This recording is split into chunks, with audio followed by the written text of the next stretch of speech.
Wolverine Island by Nathanael. The Wolverine stood motionless in the dark shadows of a juniper tree, gazing out across the river to the distant mainland. Behind him, in the shelter of the craggy den, 7 adult members of his little colony eyed him expectantly while 4 mewing kits milled blindly about their mothers. The island on which they made their home was all too familiar to the Wolverine.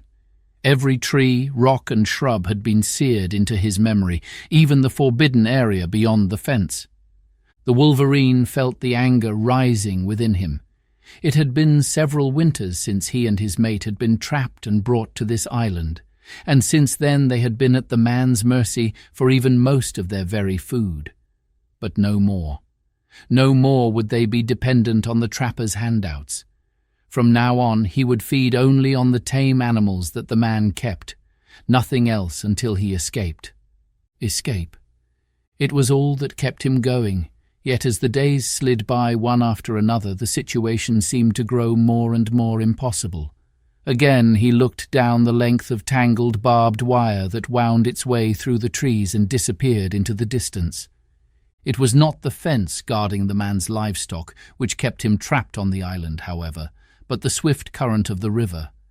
Yet the Wolverine knew that they must escape, and escape soon, for he sensed that their time was short and their days were numbered. Chapter 1. Letter to Uncle Charlie. Caleb Rupert had known for some time that his upbringing was a little out of the ordinary. Despite the fact that he wouldn't turn 13 until the fall, he and his mother had already moved 5.5 times during the past 2 years, a routine which now ran almost like clockwork. They would move, live somewhere for a few months, then quietly pack their things and slip quietly out of town to another faceless city, another waitressing job for his mother, and another school for Caleb. Not many people would have suspected anything out of the ordinary just by looking at him, though. For starters, he was an all-right-looking guy, curly brown hair and greenish eyes, maybe a bit too quiet, at least according to his new best friend, George Kershane. Most of the kids at school thought he was all right. He even suspected that Karen Lee Rogers, the prettiest girl in 7th grade, liked him. Now that his grandmother had passed away, his mom was the only family Caleb had left. His dad wasn't around anymore.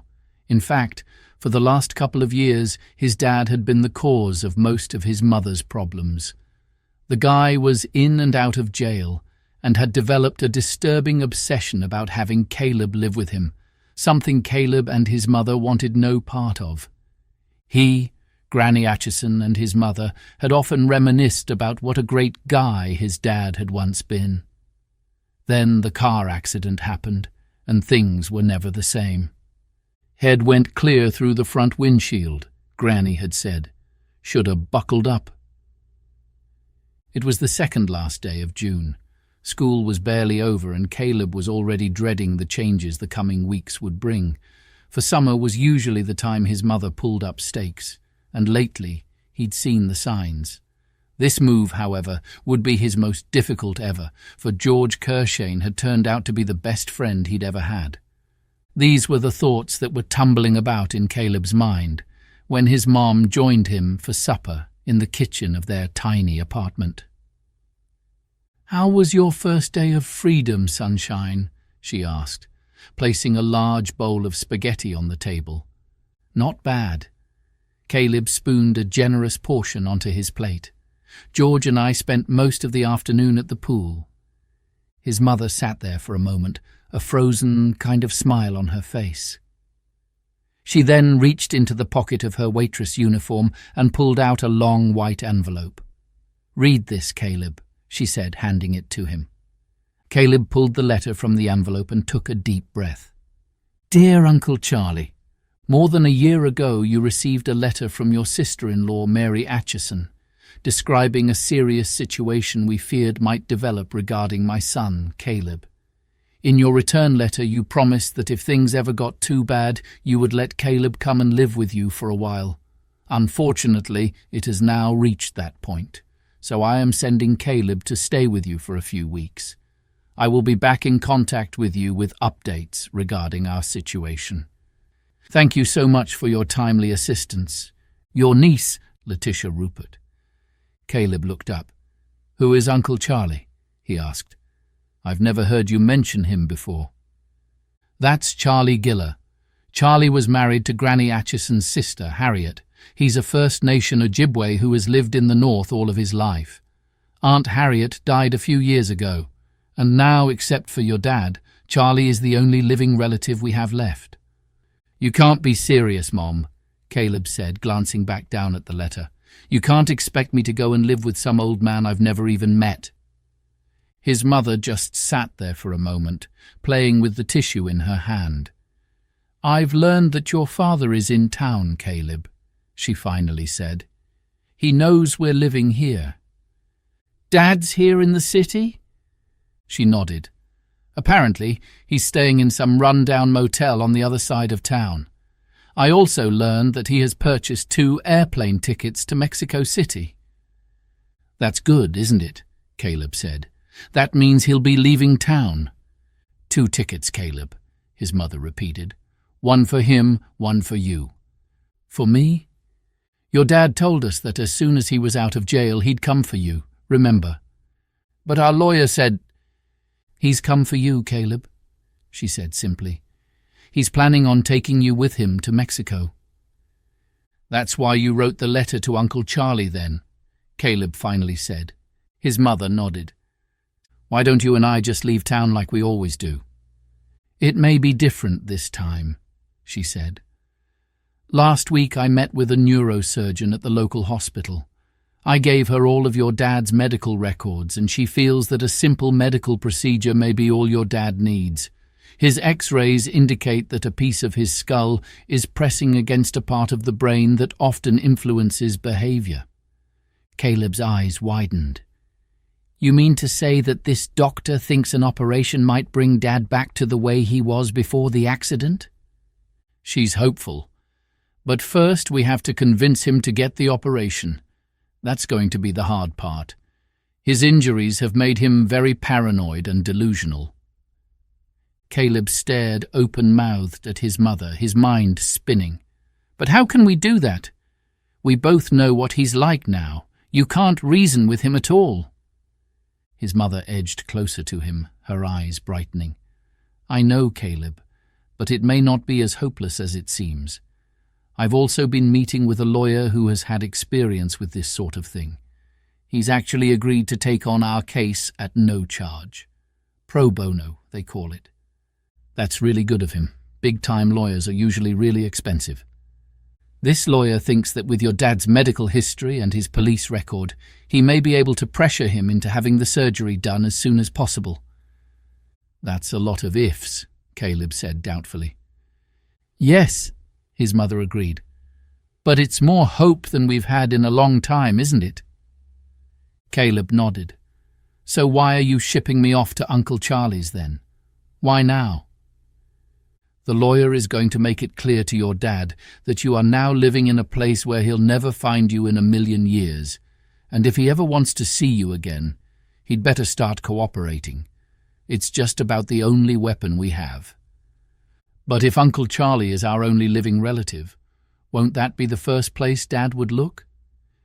He doesn't know Charlie exists, she said simply. I've never mentioned him to your dad. Uncle Charlie is our one ace up the sleeve, and even if your dad found out about Uncle Charlie, the old man lives so far off in the wilderness, there's no way your dad would get anywhere near an experienced woodsman like him. Caleb's heart sank. He knew it was pointless to continue arguing with his mother when her mind was made up. He heaved a heavy sigh. So, where exactly does Uncle Charlie live? A town called Roaring Creek. It's more than 500 miles straight north of here, and the only way you can get there is by train. The idea of traveling to some far-off place to stay with an old man he'd never even met made Caleb's head swim. Why can't the police just arrest Dad? He hasn't done anything wrong yet, and even if they did arrest him, he'd just pop up again, and who knows? The next time we might not have any warning. She reached over and patted Caleb's arm. "Just imagine what a great adventure this will be for you, Caleb, living in the Canadian wilderness. You'll learn so much, and don't worry, it's just for a few weeks." Caleb peered doubtfully down at the address on the envelope. "Are you mailing this letter, Mom?" "No, Caleb. You're going to deliver it to Uncle Charlie personally. You'll leave first thing in the morning. And you can't tell anyone where you're going, not even George. You can write to him later." "I'll just be staying with Uncle Charlie for the summer, right?" "Of course. By then your father will be on the road to recovery, and we can start a new life together, just the three of us, like in the old days." Caleb looked back down at the letter, folded it in half and stuffed it into his pocket. "We hope," he said doubtfully. Chapter 2. The Getaway. Caleb woke with a start, his bedroom pitch black. He turned and glanced at the luminous green numbers of his alarm clock, 4:20 a.m. He held his breath. Everything was eerily quiet, yet he knew instinctively that something had awakened him. Silently, he swung his legs over the side of the bed, pulled on his pants and shirt, and slipped into his sneakers. He made his way over to his bedroom door, eased it open, and stood in the darkness for a moment, listening for the sounds of his mother in the bedroom next to his. All was quiet, yet something was still not quite right. But what could it be? Their apartment was on the 3rd floor, and a security door barred entry to anyone but the building's tenants. He edged slowly out into the hall and paused while his eyes grew accustomed to the darkness. Suddenly he felt himself being yanked backward, a rough hand clamped hard over his mouth. Powerful arms then dragged him back across from his bedroom. He could feel his heart pounding in his chest as he was spun around, the hand somehow remaining clamped over his mouth. "Shh!" Immediately, he knew it was his father. "We don't want to wake up your mother," he whispered. Caleb could taste the sweat and grime pressing into his mouth, and he could now also feel his father's other hand gripping a handful of his hair. "Come on," his father whispered hoarsely, pushing him back down the hallway toward the main door. "We gotta get out of here. If your mother wakes up, I'll have to shut her up, so not a sound." He stopped suddenly. "Where's your passport? We'll need your passport." He removed his hand slowly from Caleb's mouth, leaving it hovering inches away. "Don't think about waking your mother. I don't want to have to hurt her, but I will." Caleb nodded dumbly. "My passport's in my dresser," he whispered. The older man gave him a shove back towards his bedroom. "Get it!" Caleb slipped back into the darkened bedroom and felt his way over to his dresser.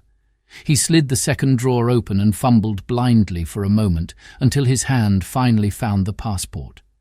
As his heart rate settled down, his mind began to clear. He knew he couldn't do anything to get away as long as they were in the apartment, but once they were outside, he'd make a break for it. At that moment, his father reappeared out of the darkness. "I got it," Caleb whispered. "Good." The older man grabbed Caleb by the arm and propelled him out into the hallway. "Let's get a move on." The words had barely left his mouth when a shadow brushed by Caleb in the darkness. He turned in time to see his mother hurl herself head-first into the midsection of his father.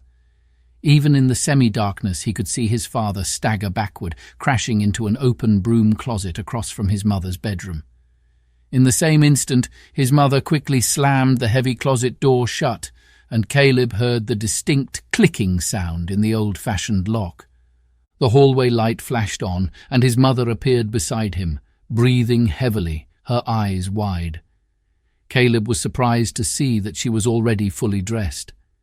"Get your suitcase," she said. "The one we packed last night. Hurry!" Caleb could now hear the sounds of his dad struggling around inside the broom closet. "Hurry!" his mother repeated. Caleb raced back into his bedroom, scooped up the suitcase, and rejoined his mother by the front door. Car keys in hand, she flung open the door, and the two of them hurried out into the corridor. "Stairs!" his mother said. "That closet door can't hold him for long." Together they tore down the 2 flights of stairs to the lobby, then out into the parking lot. Caleb could feel his heart sink as they approached their 10-year-old junker of a car. "I just hope it starts," he muttered as he threw his suitcase in the back and climbed into the front passenger seat. "Lock the doors," his mother ordered, fumbling with the keys. Caleb pushed the locks down on all 4 doors, while his mother turned the ignition and the car's motor began slowly rolling over. "Come on," his mother muttered under her breath. "Come on!" Caleb glanced out the window into the shadows of the small parking lot. A few feet away, a dark figure emerged from the lobby, paused for an instant, then slowly began moving toward them, drawn to the sound of the car's starter. "Come on," Caleb said. "Start!" He watched, transfixed, as his dad stumbled over to the driver's door and yanked on the handle. "Open up!" he yelled. "You'd better open up if you know what's good for you." He paused for an instant, then lurched over and scooped up an object from the ground. It was a brick. "Hurry, Mom!" Caleb cried out. He'd no sooner got the words out than the engine caught and the car roared to life. His mother rammed the car into drive, just as his dad brought the brick crashing down against the driver's side window. Pieces of glass flew all over the inside of the car as it pulled out of the parking space. Quickly, his mom tramped the gas pedal. With a terrific squeal of tires, the car barely missing his dad, who managed to leap out of the way, giving an off-balance swing at the front windshield as they passed.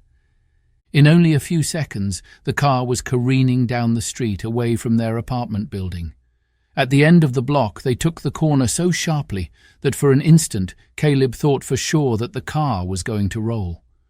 For the next 10 minutes, they tore through the city, ignoring traffic lights and stop signs.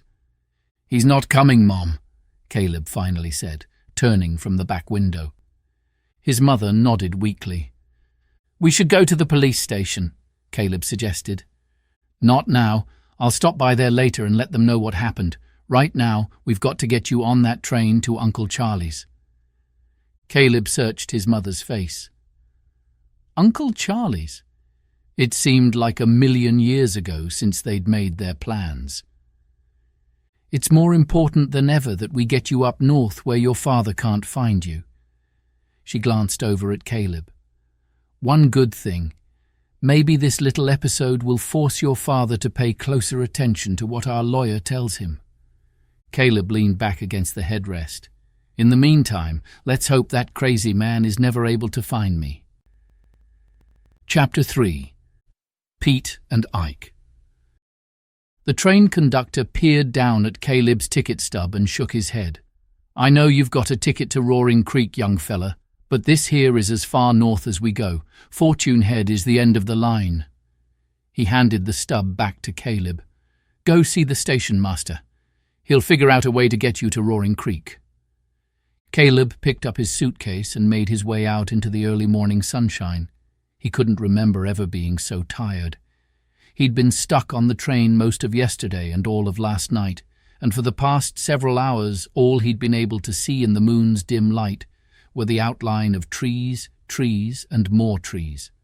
Finally, after more than 24 hours sitting on that hard, cramped seat in an unbelievably ancient passenger car, they had pulled, hissing and clanking, into the last stop on the rail line. Fortune Head. Stepping onto the station platform, the sight of his surroundings filled Caleb with a renewed sense of despair. Fortune Head was little more than a few dozen buildings scattered about the train station. Surely Roaring Creek, his uncle's village, would be a lot nicer than this. Entering the station house, Caleb spotted a wrinkled old man wearing a tattered engineer's cap sitting behind the ticket counter.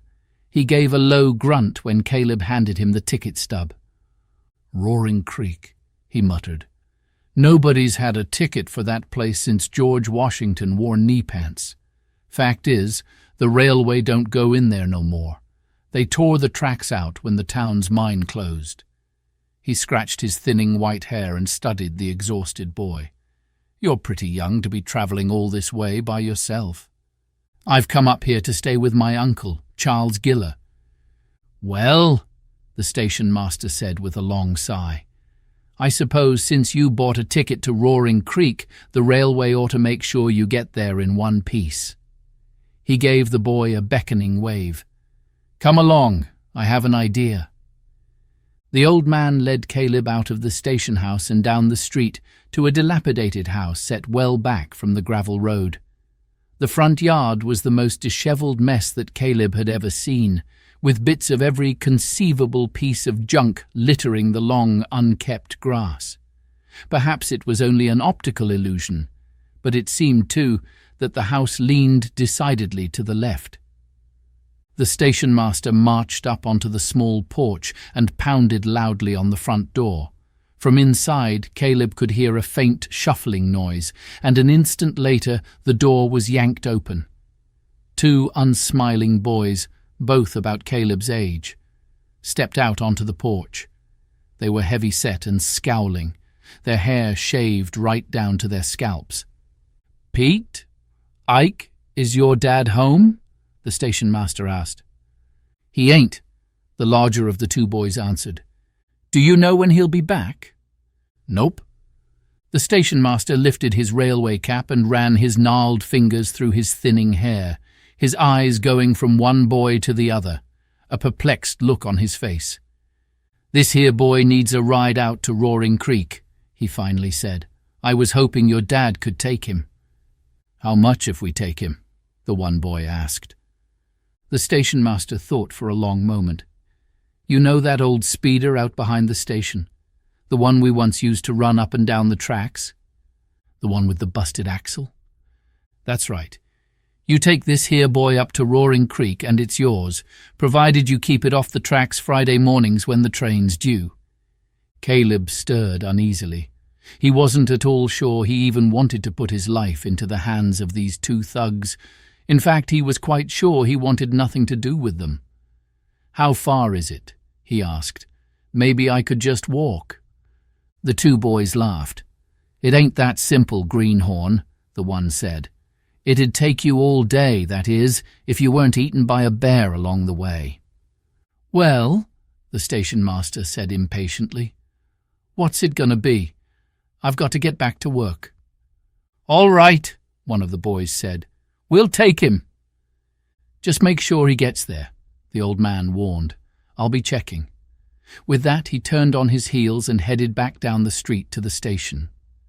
Caleb stood awkwardly on the porch as the two boys sized him up. "I'm Caleb," he said, extending his hand. "Where you from, anyway?" one of them asked, ignoring Caleb's hand. 500 miles south of here." "So why are you going to Roaring Creek? You some kind of a tourist?" "Maybe he's a prospector," the other boy said with a grin. "Gonna reopen the old Chesterville mine." "He don't look like no prospector," his brother said, squeezing Caleb's bicep. "Way too scrawny." "What did you say your name was?" the other boy asked. "Caleb. What's yours?" "Pete," the stockier of the two boys replied. "Pistol Pete to my friends. This here's my simple-minded brother, Ike." "I ain't simple-minded." "Well, maybe not compared to most city boys," Pete agreed, and both boys laughed. "So how are you getting me to Roaring Creek? If we're walking, we'd better get going." Pete smirked. "Are you kidding? I wouldn't walk all the way to Roaring Creek. It ain't safe. Besides, it'd take too long. Come on." The two boys led the way off the porch and around the corner of the house to the backyard. Caleb took one step into a large fenced-in area and froze.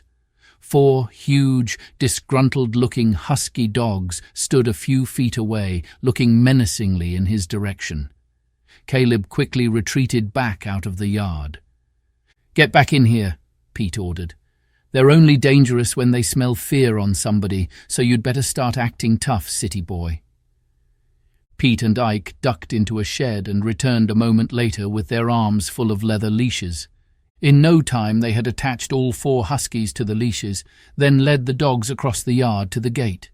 Caleb retreated a couple of steps as the huskies began sniffing and gazing threateningly up at him with their disturbingly opaque eyes. Leaving their guest to fend for himself, Pete and Ike disappeared once more into the shed, then reappeared almost immediately, dragging behind them a long, narrow wagon. "What on earth is that?" Caleb asked. "It's what we use in the summer instead of a sled," Pete replied simply. "It's perfect for the bush trails around here, as you'll soon find out. There's a gravel road into Roaring Creek, but the bush trail we'll be taking is more direct." The peculiar, homemade contraption looked a bit like a go-kart Caleb's dad had once built for him. Only this one sported 4 tiny automobile tires, like the ones from a Mini Cooper. It also had 2 smallish bucket seats set one behind the other, and a narrow platform on the back. In a jiffy, the boys had hitched the 4 huskies in a straight line to the strange-looking vehicle, then plunked themselves down in the 2 seats, the reins firmly in Pete's hands. "Hop on," Ike said, indicating the platform behind the second seat. Caleb stepped onto the wagon and slipped his suitcase between himself and the seat in front of him. He leaned forward slightly, gripping the back of Ike's seat. "Do I have to stand the whole way?" All 4 huskies were now turned expectantly to their masters. "Let's go, dogs!" Pete yelled. The huskies leapt out of the yard, the wagon careening precariously as they shot out onto the dusty street, with Caleb holding on for dear life. In only a few seconds they left Fortune Head and were charging like a runaway express train down a narrow pathway into the woods. Almost instantly, the dense forest closed in over them. Chapter 4. Catfish. Up and down hills, through shallow streams and muddy swamps they bounced and banged, negotiating a trail so narrow in places that Caleb was forever ducking tree branches that slapped at his face. Further and further into the forest, the huskies mushed, never tiring, only slowing now and then for impossibly sharp bends and the occasional rocky outcropping. As they ploughed deeper and deeper into the forest, Caleb felt a growing sense of unease creeping over him. Where did that uncle of his live anyway? Finally, just when he was sure his legs would give out from exhaustion, they crested a small hill. Pete hauled back on the leashes, and they rolled to a stop. Caleb stepped from the tiny platform and gazed down the trail before them. There, in a small clearing, stood a motley collection of run-down buildings, and beyond the settlement was what appeared to be a lake, its flat surface sparkling in the late morning sun. "This is Roaring Creek?" Caleb asked incredulously. "Not sure why they call it Roaring Creek," Ike stated matter-of-factly. "That's actually a river down there." "The creek runs into the river over yonder," Pete offered, pointing into the trees beyond the settlement. "Anyway, this is as far as we take you." "I guess my uncle must live in one of those buildings," Caleb said, picking up his suitcase. Pete climbed from the wagon and walked up to Caleb, his arms folded across his chest. He pushed his face right up to Caleb's. "That'll be $5, city boy," he said. "Call it protection from the bears and timber wolves." "I don't have any money. My mom only gave me enough for supper on the train last night." Pete paused. "Well, maybe you got something we'd be interested in." Pete snatched the suitcase from Caleb's hand, undid the 2 silver snaps, and dumped the contents out onto the path. A jumble of clothing tumbled into the dirt at their feet. Caleb was too surprised to do more than stand there with his mouth open as Pete kicked at the clothing to see if there was anything of interest. "I don't have anything," Caleb protested. "Let's see your wallet," Ike demanded, cracking his knuckles in Caleb's face. Caleb was about to reply when a sudden voice sounded from the forest directly behind him. "You boys got yourself a death wish." All 3 boys whirled in the direction of the unexpected voice. Leaning casually against a tall birch tree beside the path stood a girl no older than Caleb. She had long, scraggly brown hair and was wearing a faded t-shirt and baggy green army pants. "This is private property," she said in a low voice. "So what are you doing here?" "This ain't private property, Catfish," Pete said with a scowl. "It's a public path, so back off." "You back off, you lice-laden nitwit." The girl took a step closer, and as she did, she pulled a large, homemade slingshot from her back pocket. Quickly, she notched a stone in the pouch and aimed it straight at Pete's head. "Take it easy, you dumb yokel," Pete protested. He'd no sooner got the words out than a rock the size of a large marble sang past his head, missing him by only a whisker. In one quick motion, the girl had reloaded the slingshot and turned it on Ike. "We're just dropping off this city boy," Pete shouted, his voice rising several octaves. "That's all. Now put that thing away before you take someone's eye out."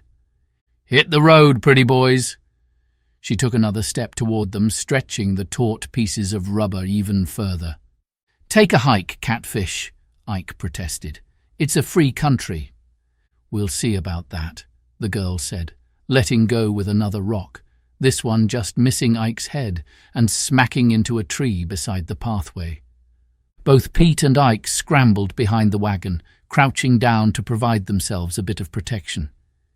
Catfish stepped in between the wagon and the 4 husky dogs who, oblivious to the drama unfolding around them, lay panting on the pathway, their great pink tongues lolling almost onto the ground beneath them.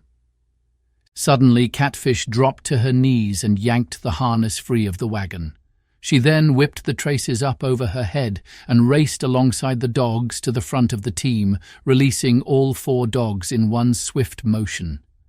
"Git! Go on home, you mangy mutts!" she yelled, placing a well-aimed kick at the rear end of the last husky.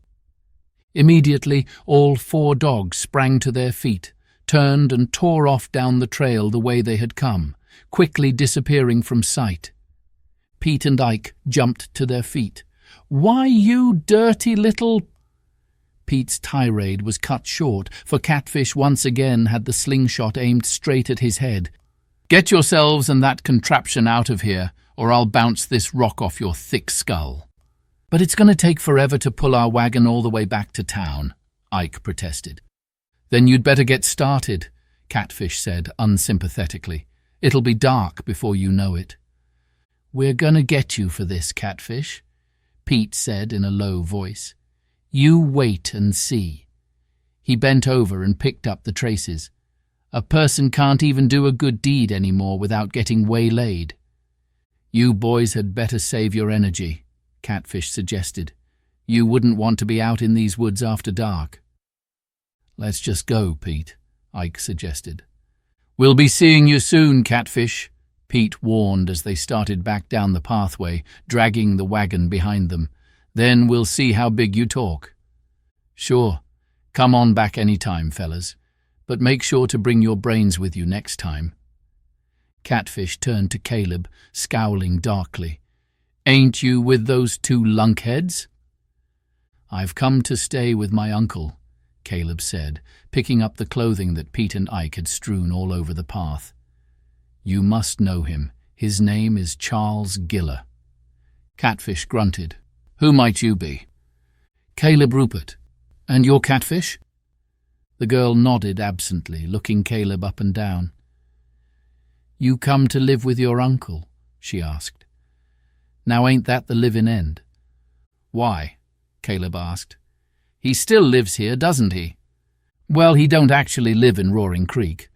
A trace of a grin crossed her face as she turned and gazed out over the river stretching into the distance. "See that island over yonder?" she said. "Way out in the middle of the river." Caleb squinted his eyes. "Yes." "Well, that's where your dim-witted old uncle lives." "He lives on an island, but how do I get out there?" "Same way you got yourself here, I guess," she said. "Pay someone to take you." "Maybe my uncle can pick me up." Catfish laughed. "Good idea. Why don't you send him a text message? Tell him to get on over here. You've come for a visit." "A text message? But I—" "Never mind," she interrupted. "Believe it or not, Getting you over to that island is more of a chore than getting you here from town. The current in that river is stronger than a bull moose in rutting season." Caleb crammed the last of his clothes into the suitcase and followed Catfish down the trail toward the settlement. "What's the river called, anyway?" "The Sourdough." "And my uncle's island, does it have a name?" Catfish turned and looked back at him over her shoulder. "I doubt it has an official name," she said. "But for some reason that crazy old uncle of yours has taken to calling it Wolverine Island." Chapter 5. Roaring Creek. Caleb followed Catfish down the hill and in amongst the buildings sprawled along the shore of the Sourdough River. It was the strangest-looking settlement Caleb had ever seen, even more so than Fortune Head. A tall, odd-shaped structure on the edge of the village caught his attention. It was about the same height as some of the farm silos Caleb had seen, only this building was rectangular, with a slanted, peaked roof. "What kind of building is that?" he asked Catfish as they passed in front of it. "It's the head frame of the old Chesterville mine," Catfish said. "You'd never guess it, but once there was more than a half-dozen gold-producing mines around here. Everyone says there's still lots of gold in these here parts." An old woman with long white hair and wearing a baggy grey dress stepped from a nearby building. "What you got there, Cat?" she asked, making room for two smaller children who squeezed past her. "This here's Caleb. He's come to live with old Charlie Giller." "Do tell," the old woman said, eyeing Caleb thoughtfully. "This is my granny, Auntie Mona," Catfish said, "and these two brats are my cousins, Hopi and Ella." Caleb nodded at Catfish's little family. "Pleased to meet you," he said, curious as to why Catfish would call her grandmother Auntie Mona. "My real name is Brandon Manitoba," Catfish said, "but folks call me Catfish." Caleb was unsure what to think of that. Brandon Manitoba seemed like it should be the name of a place, not a person.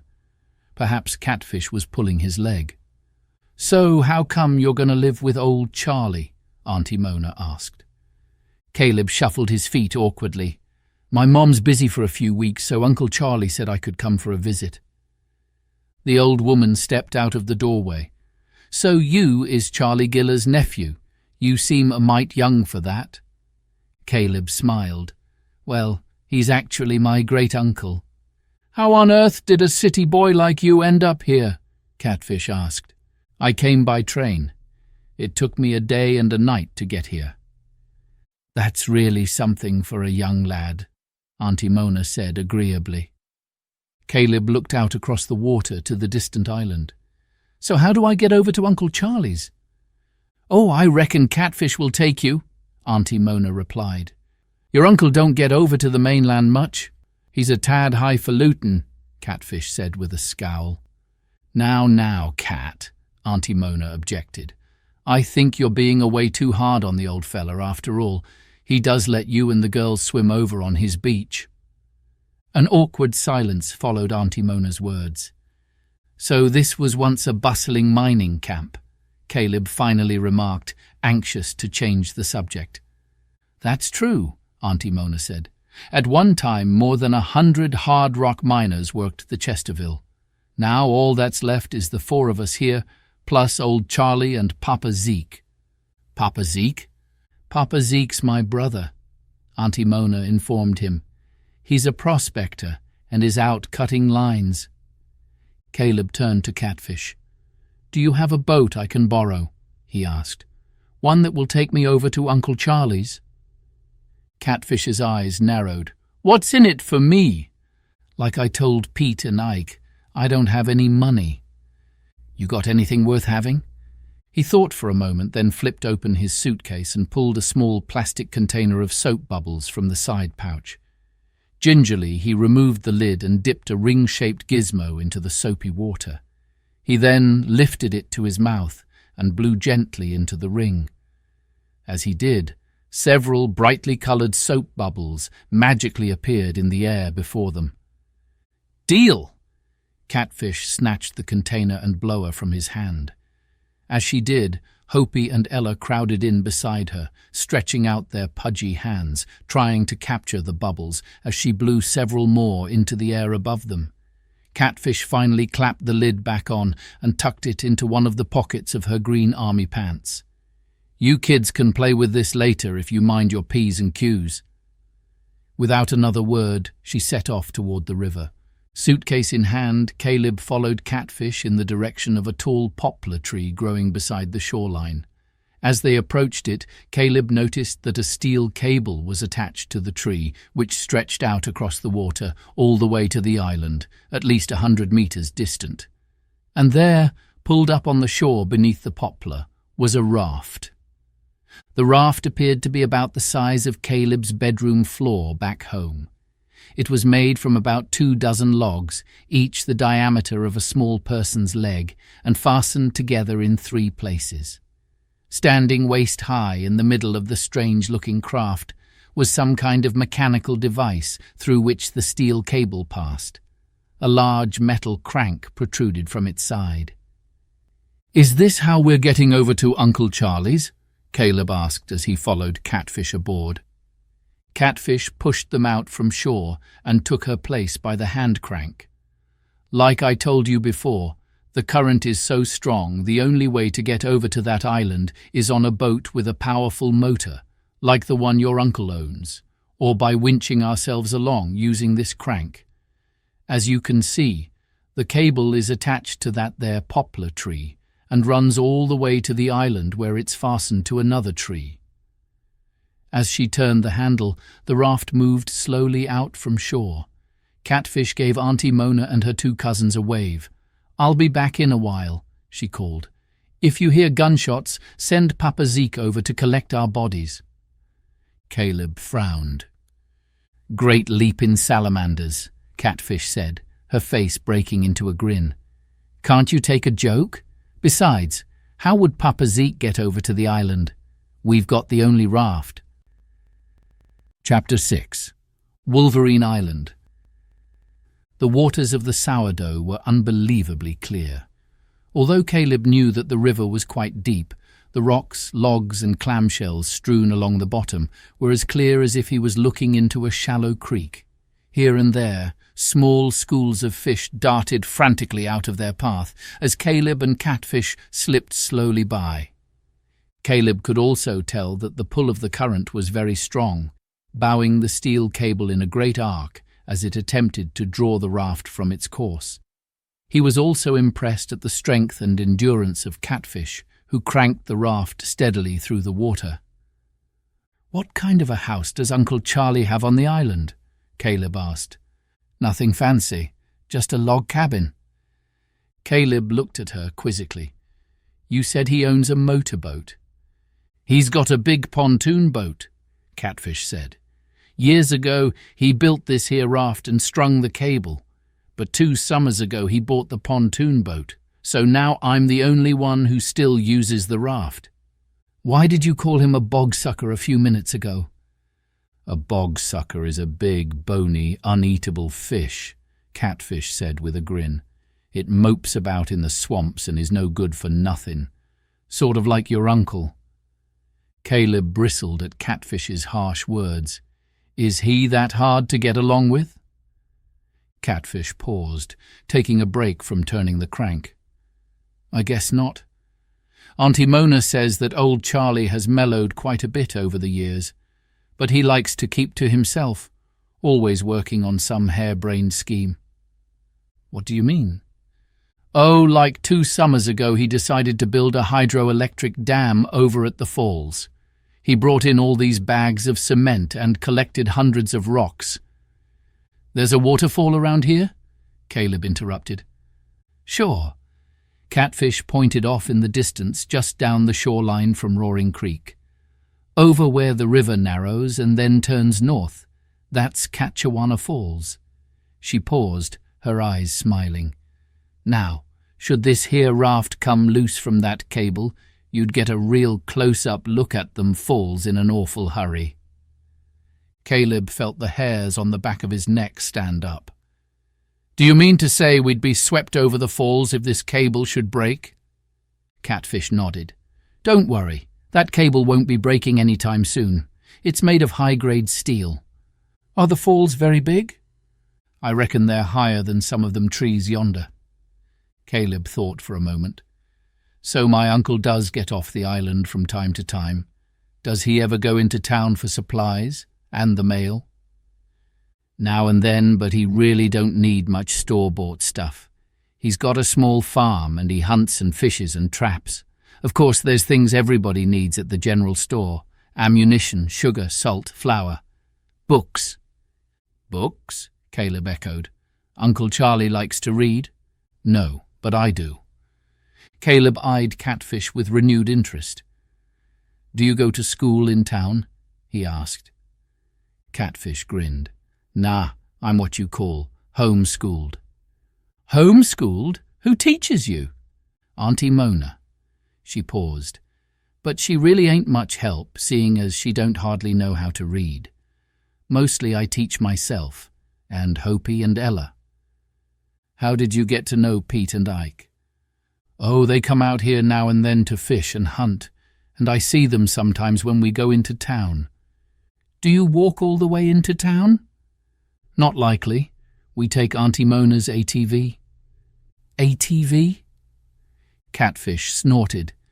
You sure are ignorant, she said disdainfully. Why, that's an all-terrain vehicle, like a motorcycle with 4 wheels.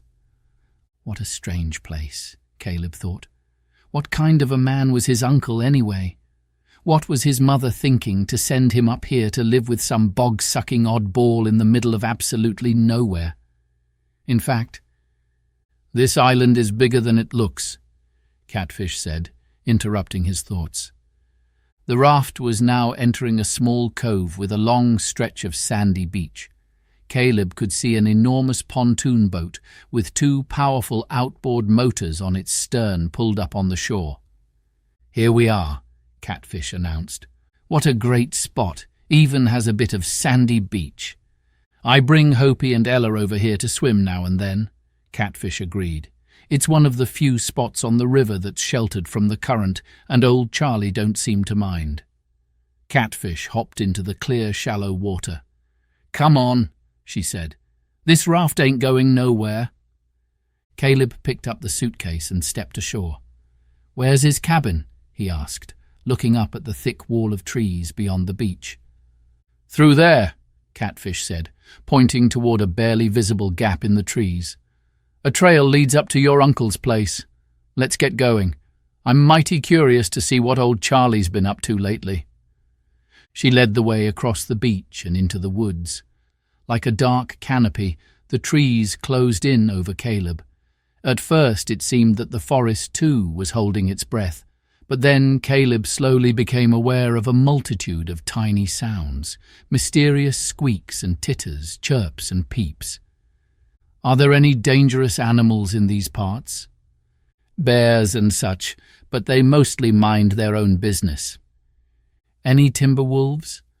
Must be, 'cause you can hear them howling from beyond them hills over there, but I ain't never seen one. Catfish stopped at the crest of a gentle rise.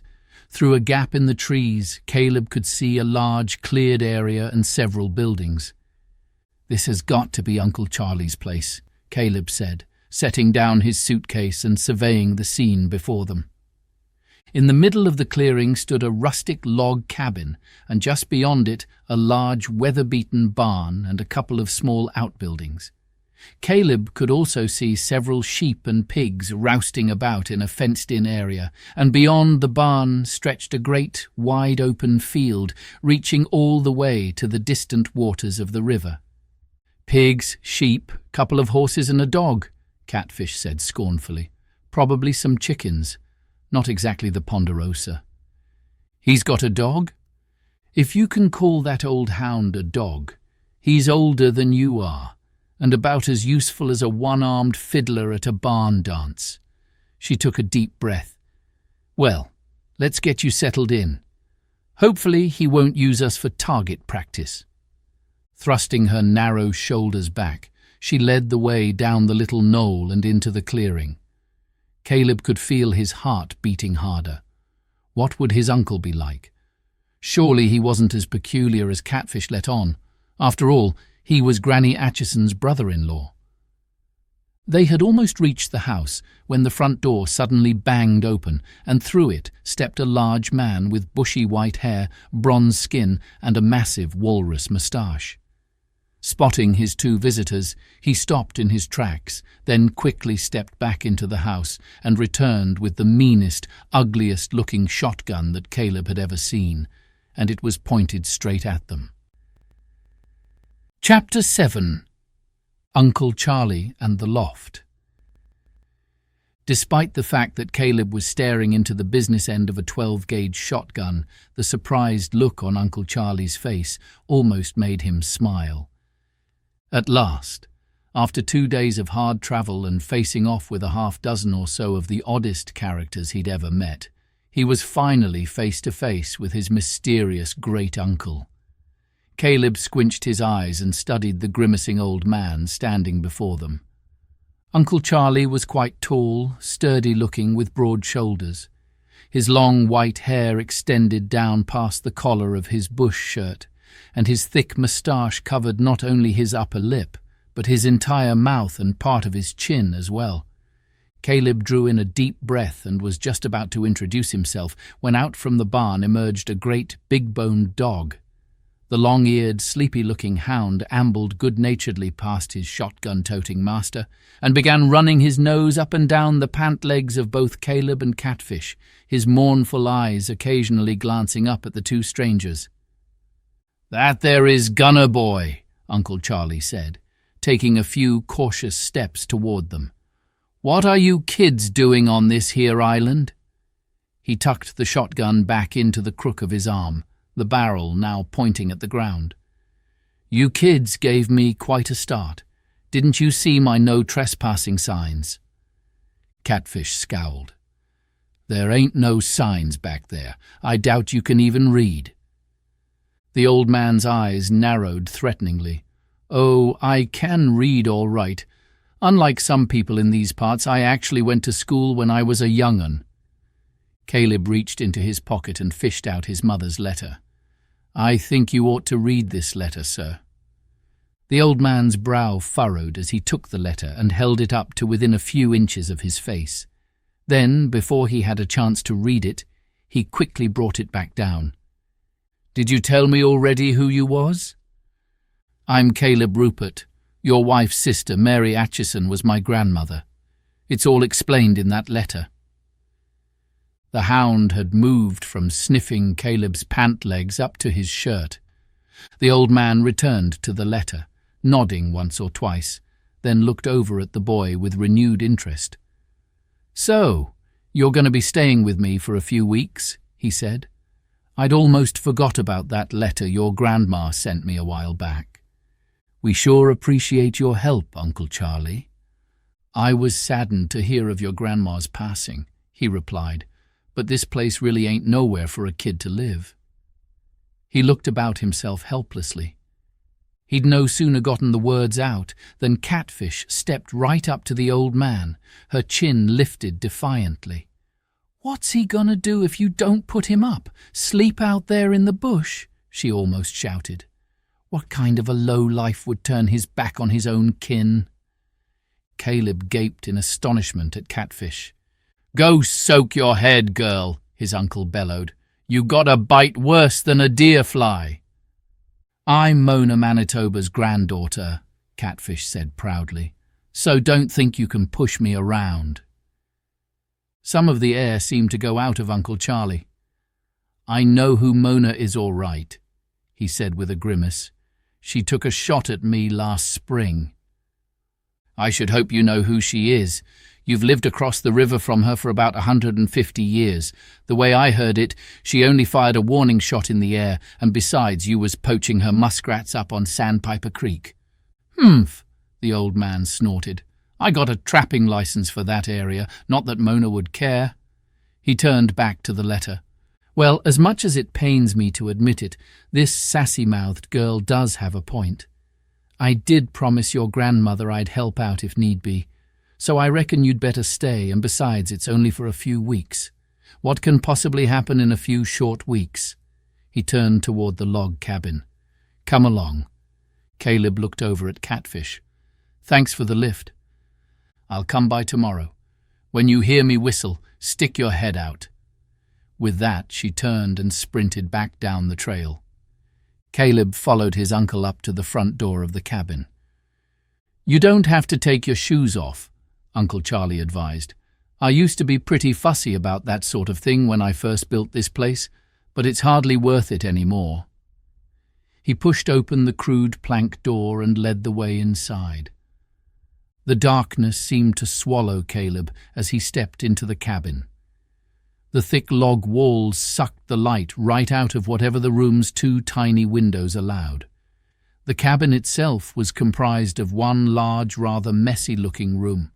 Several pieces of furniture were scattered about, the most imposing item being a large, old-fashioned wood stove. Caleb's heart sank. Judging from the kerosene lantern sitting on the table, Uncle Charlie's place didn't even have electricity. The old man made his way over to the wood stove. "You know, your mama took a chance sending you up here to live with me. I ain't never even met her before. I could be an axe murderer or nutty as a fruitcake for all she knows." "You're pretty much our only living relative," Caleb reminded him, continuing to take in his peculiar surroundings. Against the one wall was a bed, covered with several grey army blankets. A saggy old couch took up most of the wall by the door. "Where will I stay?" he asked. The old man turned, his brow wrinkling. "How old are you anyway?" "I'm almost 13. Maybe you haven't noticed, but I'm not much good with people. I ain't had a whole lot of practice over the years, but old Gunner Boy seems to think I'm tolerable." He nodded toward the big hound who had flopped down on a scatter rug by the door. "I'm kind of like that too," Caleb said. "My best friend George Kershane says I'm too quiet when I'm with a bunch of people. I wish I was more like Catfish." Uncle Charlie grunted. "Well, I'll bet she wishes she was more like you in some ways too. That's generally the way these things shake down." He waved his arm around the cabin. "As you can see, there ain't room for you to be living here in the ranch house with me. Besides, I like my privacy." He thought for a moment. "You know, I could probably put you up in the barn." He picked up a pail of water that had been sitting beside the stove and clumped back across the room and out the door. Caleb quickly followed the old man out into the bright sunshine. Uncle Charlie's barn looked just like the ones Caleb had seen in pictures, huge and grey, with 2 large front doors. Great fields surrounded the building on all sides, and nearby he could see a few sheep grazing peacefully. "Wow," Caleb said. "This is really some farm." "Ranch," Uncle Charlie corrected, leading the way into the barn. "The way I understand it, if an outfit raises beef cattle, then it's a ranch, not a farm." A row of 4 stalls stretched down the one wall, and leaning out over 2 of them were the heads of the most enormous horses Caleb had ever seen. "You raise beef cattle?" Caleb asked. "Not no more, but I did at one time." He set the pail of water down inside one of the stalls, nodding at the brown-coloured horse inside. "This here's Queenie." The mare gave her head a solemn shake as she peered down at the newcomer. Caleb ran his hand down Queenie's nose. "The grey's called Pearl," Uncle Charlie indicated the horse in the adjacent stall. "She's as docile as an old milk cow." "What other animals do you have?" "A few sheep, 3 pigs, and a bunch of chickens. They're all outside right now.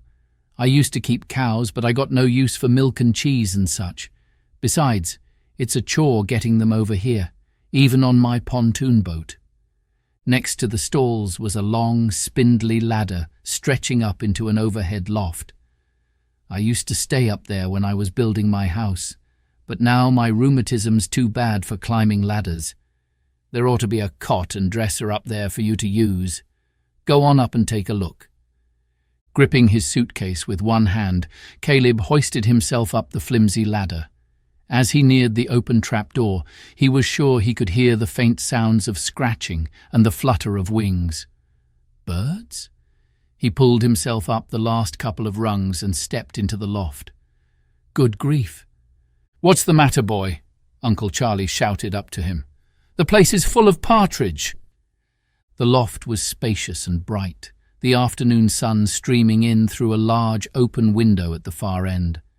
Strutting nonchalantly about the room were a dozen or so fairly large grey and white birds. "Ruffed grouse," his uncle corrected from the bottom of the ladder. "I tried raising them for a while." "You did?" "Tried to, at least. Tasty dark meat. But it got so they took to hiding up there when they realized Gunner Boy and me couldn't make the climb no more. You might want to shoo them out the window and then cover it up with something." "What do they eat?" Caleb asked in a loud voice. "They come and go." Despite the distraction of having a dozen wild game birds clustered down at the far end of his bedroom, Caleb was pleasantly surprised at how comfortable-looking his new home was, however starkly furnished. The walls and floor were bare, but the large open window at the loft's far end allowed an abundance of light, giving the room a bright, cheery feel. A small cot, dresser, and kerosene lantern were the room's only pieces of furniture. Jimmy tossed his few meagre belongings into the drawers of the old dresser and cast an appraising eye around the loft. The cot was a simple piece of canvas stretched over a metal frame and perched on 4 rickety legs. 2 old quilts and a musty, threadbare pillow were piled at one end. He tossed his empty suitcase into a corner, then made his way back down the ladder, anxious to explore his new surroundings. He found his uncle still puttering around the horse stalls. "It's a nice room, Uncle. I sure appreciate you putting me up." The old man drew a deep breath. "Well, it's not like you had a whole lot of say in the matter, so let's just make the best of this here predicament. What do you say?" The hint of a grin seemed to appear somewhere beneath the huge moustache. "You can eat your meals with me and I'll expect some help with the chores. I ain't as young as I used to be, that's a fact." Caleb nodded once again. "I'll call you for a bite to eat in a while. Meantime, you can get the feel of the place. After lunch, I'll be catching myself 40 winks. Since I turned 70, I ain't got the same get up and go I once did. If I don't have a power nap in the afternoon, I'm no good for nothing for the rest of the day." Without further formalities, the old man turned and clomped back out through the big double doors of the barn. A few feet to Caleb's right, the brown mare gave a loud snort and shook her head several times. Caleb ran his hand down Queenie's nose and took a deep breath. Being on this remote island with his strange, gruff uncle made him feel safer than he'd felt for some time. His thoughts then turned to his mother, his friends back home, to George Kershane and his dad, 1,000,000 miles and several worlds away. Intruder. The scent of the dog drifted toward the Wolverine on the summer breeze, and despite the great wire fence which stood between them, the Wolverine slipped behind a thick shrub where he melded with the leaves and branches. He stiffened at the approaching sounds of the dog, the sniffing and snorting and heavy tread. The Wolverine's saliva glands began working as the hound drew closer. For most of his life, he and his family had depended on the man for food. There just weren't enough small animals on the island on which to survive. He watched the dog step into the glade on the other side of the fence. Its nose was to the ground, sniffing and snuffing its way through the forest, always on the trail of something but never catching it. A creature old beyond usefulness, but one that still prospered because of his keeper, the man who had brought them here and kept them here, while this useless dog had the run of the place. A few feet away, the old hound raised its head and peered myopically through the fence with its clouded eyes. The Wolverine knew the dog didn't see well, didn't even scent things out like it once did. One day, he and the dog would meet without a fence between them, One day he would meet the man when the man did not expect it. He moved out from behind the shrub so the dog could see him, the Wolverine's small dark eyes boring into those of the startled dog only a few meters away. Chapter 8. Wolverines. Roaring Creek and Wolverine Island were the most peculiar places that Caleb had ever seen, and the people were even stranger. First Pete and Ike, then Catfish and Auntie Mona, and now Uncle Charlie. When Caleb had boarded the train for Roaring Creek, he hadn't known what to expect, and although he knew it would be much different than what he was used to, nothing could have prepared him for the past few hours. Caleb made his way out of the barn and into the bright afternoon sunshine, the warmth and brightness lightening his spirits a bit. Several chickens scrambled noisily out of his way, clucking irritably. On the other side of a rickety wooden fence, 3 pigs rooted noisily about in a muddy hollow. Caleb inhaled a lungful of fresh farm smells as he walked across the yard toward Uncle Charlie's cabin. The old man was by the front steps, splitting firewood. "Are you settled in?" his uncle asked, looking up. "I am." "Good." Uncle Charlie drove the blade of the axe into the chopping block, pulled a soiled handkerchief from his pocket and wiped it across his sweaty forehead. "I've got some pork and beans on the stove. I hope you're hungry." "I haven't eaten since supper yesterday." "You know what?" his uncle said. "Since the beans need to simmer for a few more minutes, why don't I give you a quick tour of the ranch? You ought to know what you're getting yourself into." "I think I've seen just about everything already." Uncle Charlie grunted. "What have you seen?" Caleb paused and looked up into the old man's grey, hooded eyes. "Horses, chickens, pigs, Gunner Boy, the barn, this house, the big field out back, the woods." "That's what I'd call the shotgun approach, boy. If you don't learn to look for the small important things, your observations will never help you get out of a jam when times is desperate." The old man's gaze did a slow, meticulous sweep of his surroundings. When you're adjusting to a new place, the first thing you ought to do is get a proper lay of the land. Figure out your directions and distances. The time may come when it might mean the difference between surviving and not surviving. Caleb looked up at the old man curiously. "Desperate times? What kind of desperate times might we expect away up here, Uncle Charlie?" The old man's eyes narrowed disapprovingly. "I've seen plenty of desperate times in my day," he said fiercely. "Wild animals, forest fires, blizzards." He turned to the log cabin. "Let's start with this here ranch house, for instance. It may not look like much, but a sturdy house is the most important thing there is up here in the north." He put both hands firmly on his hips and gazed admiringly at the building. "It's nice, Uncle. Very snug-looking." "When the cold north wind sweeps across that river and winter sets in, you'll appreciate how cozy this building is," the old man stated emphatically. "Between November and March, everything around here freezes rock solid, except that cursed river, of course. But when I've got a good fire going in the wood stove, this little chalet is as warm and snug as one of your citified apartment buildings." Caleb wasn't all that concerned about the challenges of surviving a winter with his uncle. Come September, he knew he'd be long gone, hopefully as far as possible from the winters Uncle Charlie was talking about. "Something you didn't even mention is the pontoon boat back in the lagoon. You must have walked right past it with that mealy-mouthed girl. That's our only means of escape should we need to get away in a hurry. That pontoon boat is powerful enough to take us across to the mainland or even up the river if need be. I always keep the motors up to snuff and leave a key in the ignition in case of an emergency." Uncle Charlie bent over the woodpile, rummaged around through the assortment of firewood, then pulled out 2 sticks shaped very much like short baseball bats. He handed his nephew the smaller of the 2. Caleb looked at it questioningly. "Lesson number 3. With a grim look on his craggy face, he led the way around the cabin and down a pathway into the forest.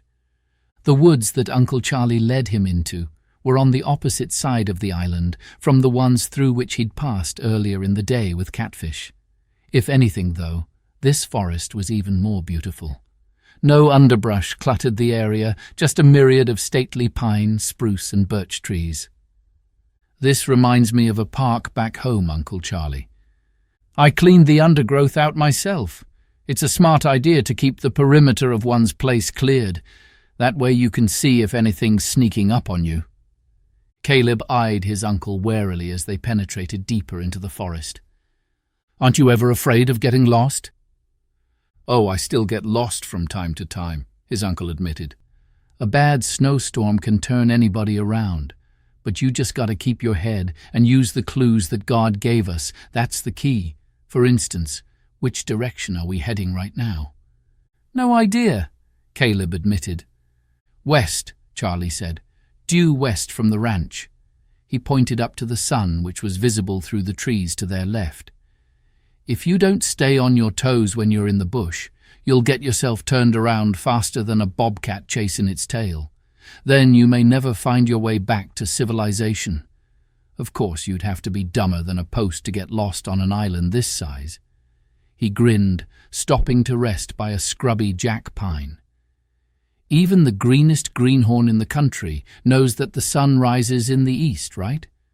Well, my ranch house is east of here, so if you walk toward the rising sun, you're heading toward home."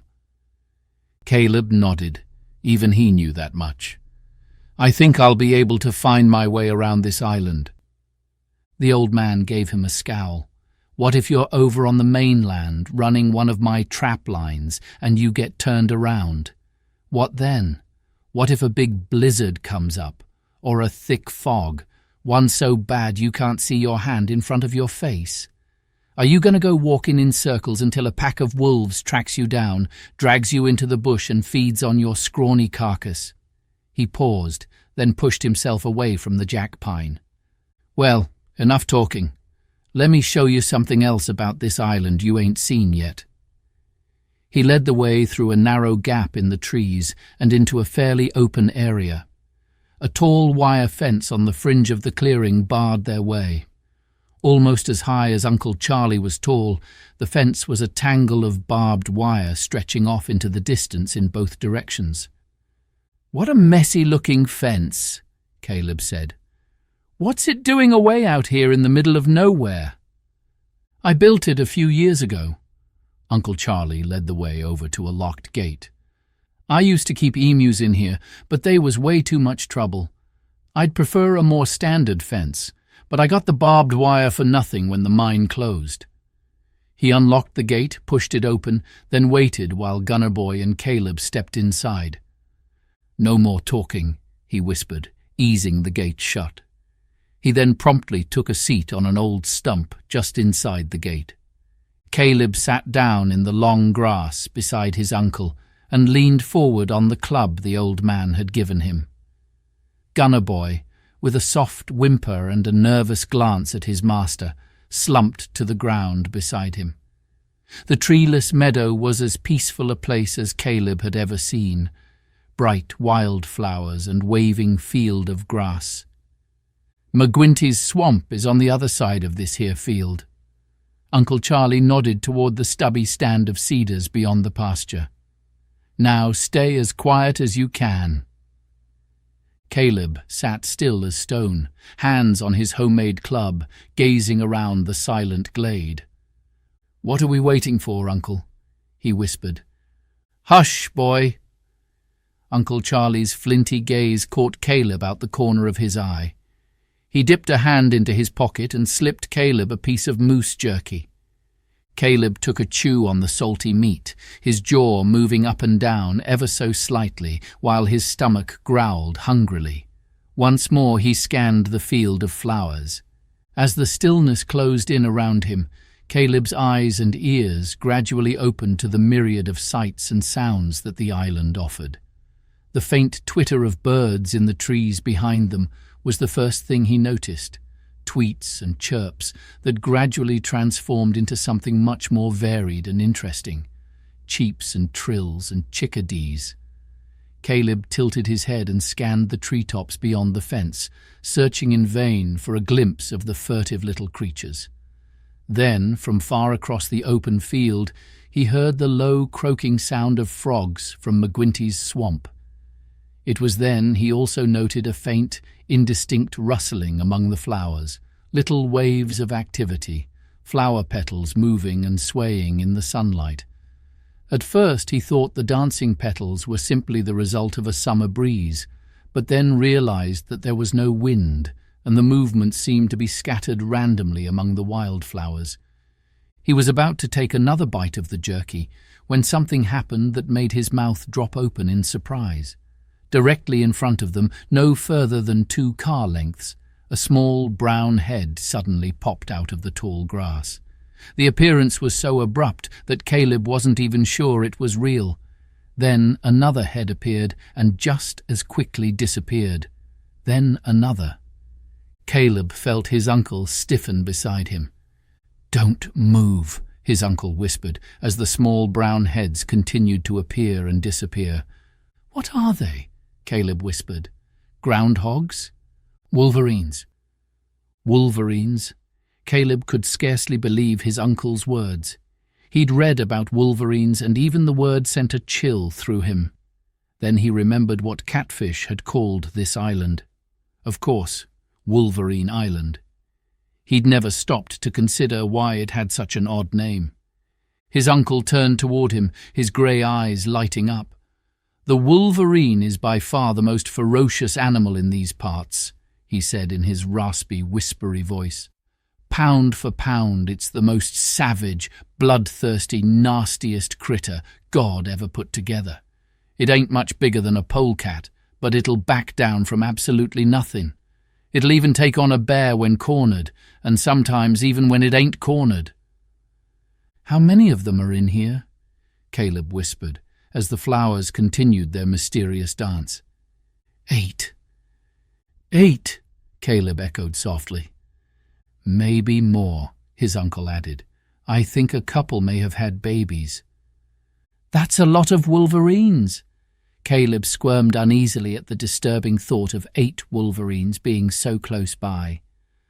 "I've had 'em penned up in here for the past 2 or 3 years. They can't get out?" "I should hope not. The fast current of the river keeps them here. If they tried to swim to the mainland, they'd be swept over the falls, sure as shooting." "It's a good thing you have a fence to keep them in." "Keeps them from getting at my farm critters," Uncle Charlie agreed. "That's all." "And us." Caleb took a deep breath, keeping an eye out for the slippery creatures. "How'd the Wolverines get onto the island, Uncle Charlie?"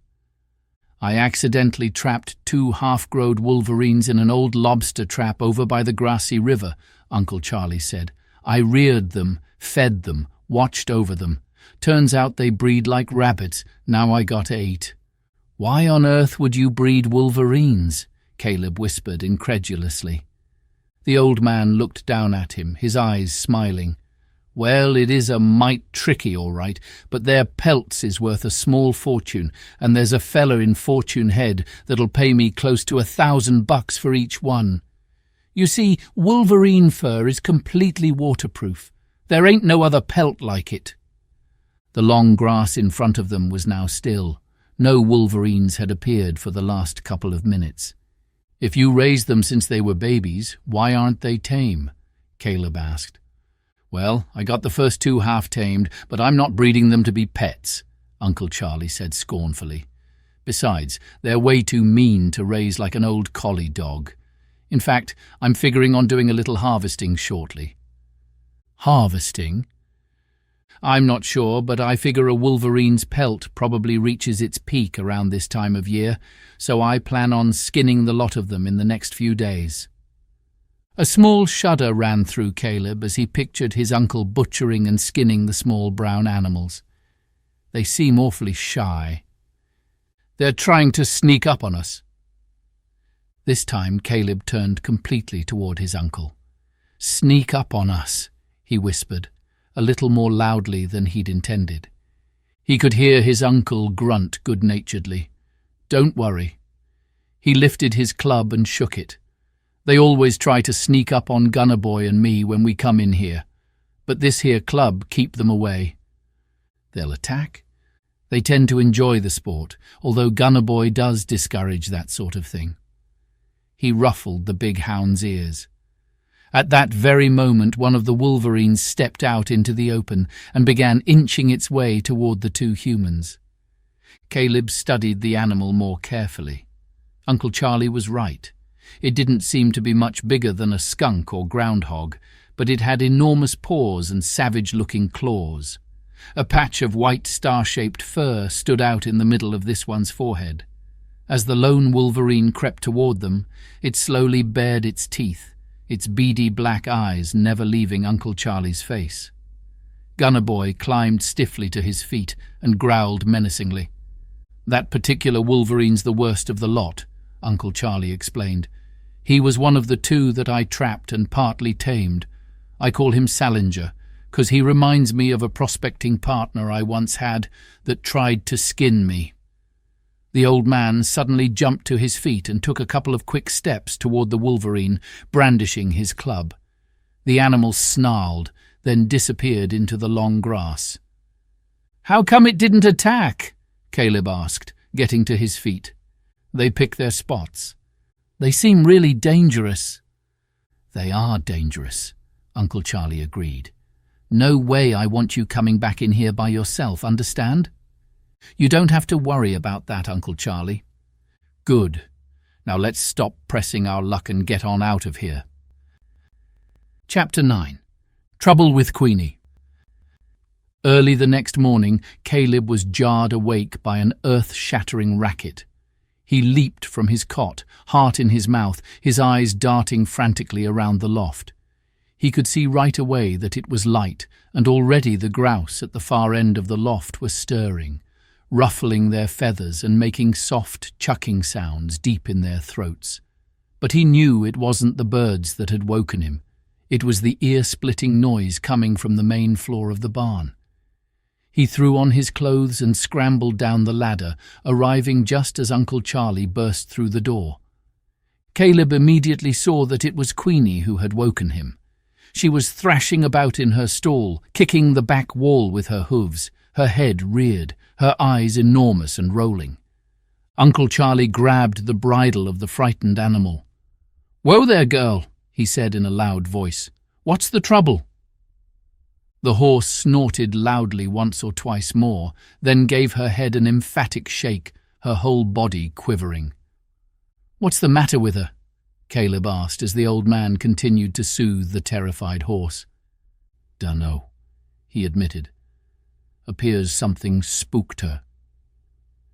He unlatched the stall door and led Queenie out, the frightened mare still lunging this way and that.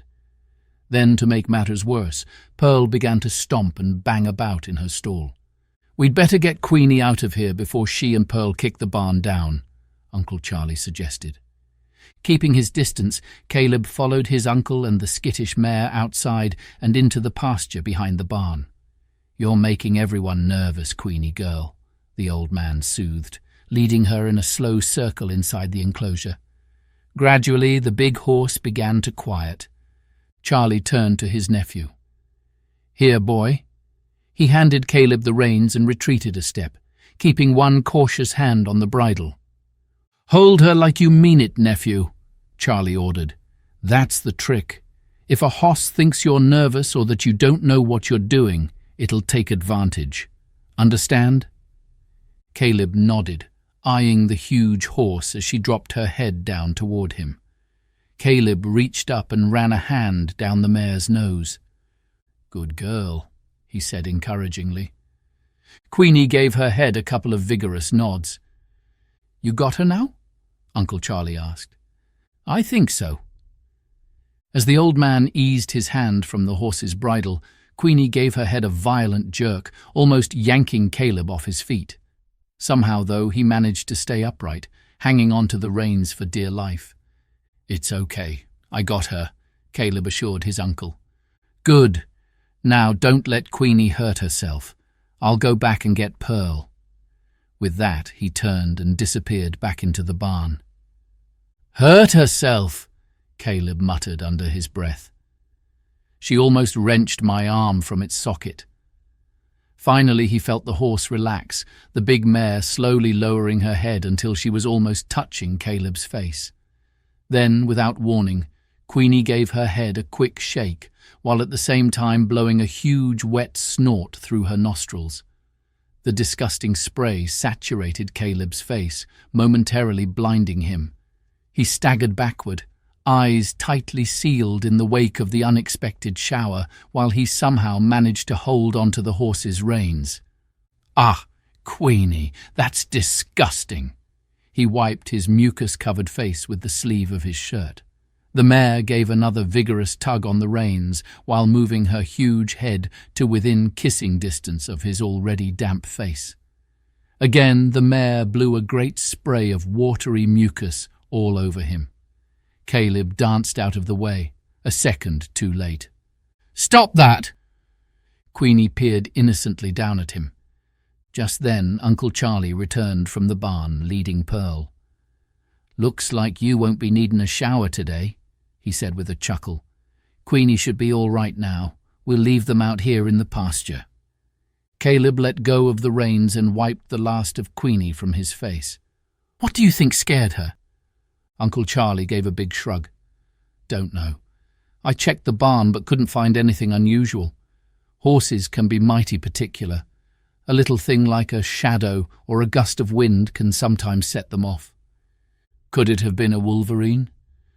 "I didn't see any wolverine signs in there, but it probably wouldn't hurt to take a ride over to the enclosure and check things out." He looked at Caleb, his face brightening. "You know that's something you can do for me. Why don't you head on over there after breakfast and look that fence over, see if there's any holes that need fixing. In the meantime, I've got some pork and beans heating up on the stove. Are you hungry?" Caleb managed a thin smile.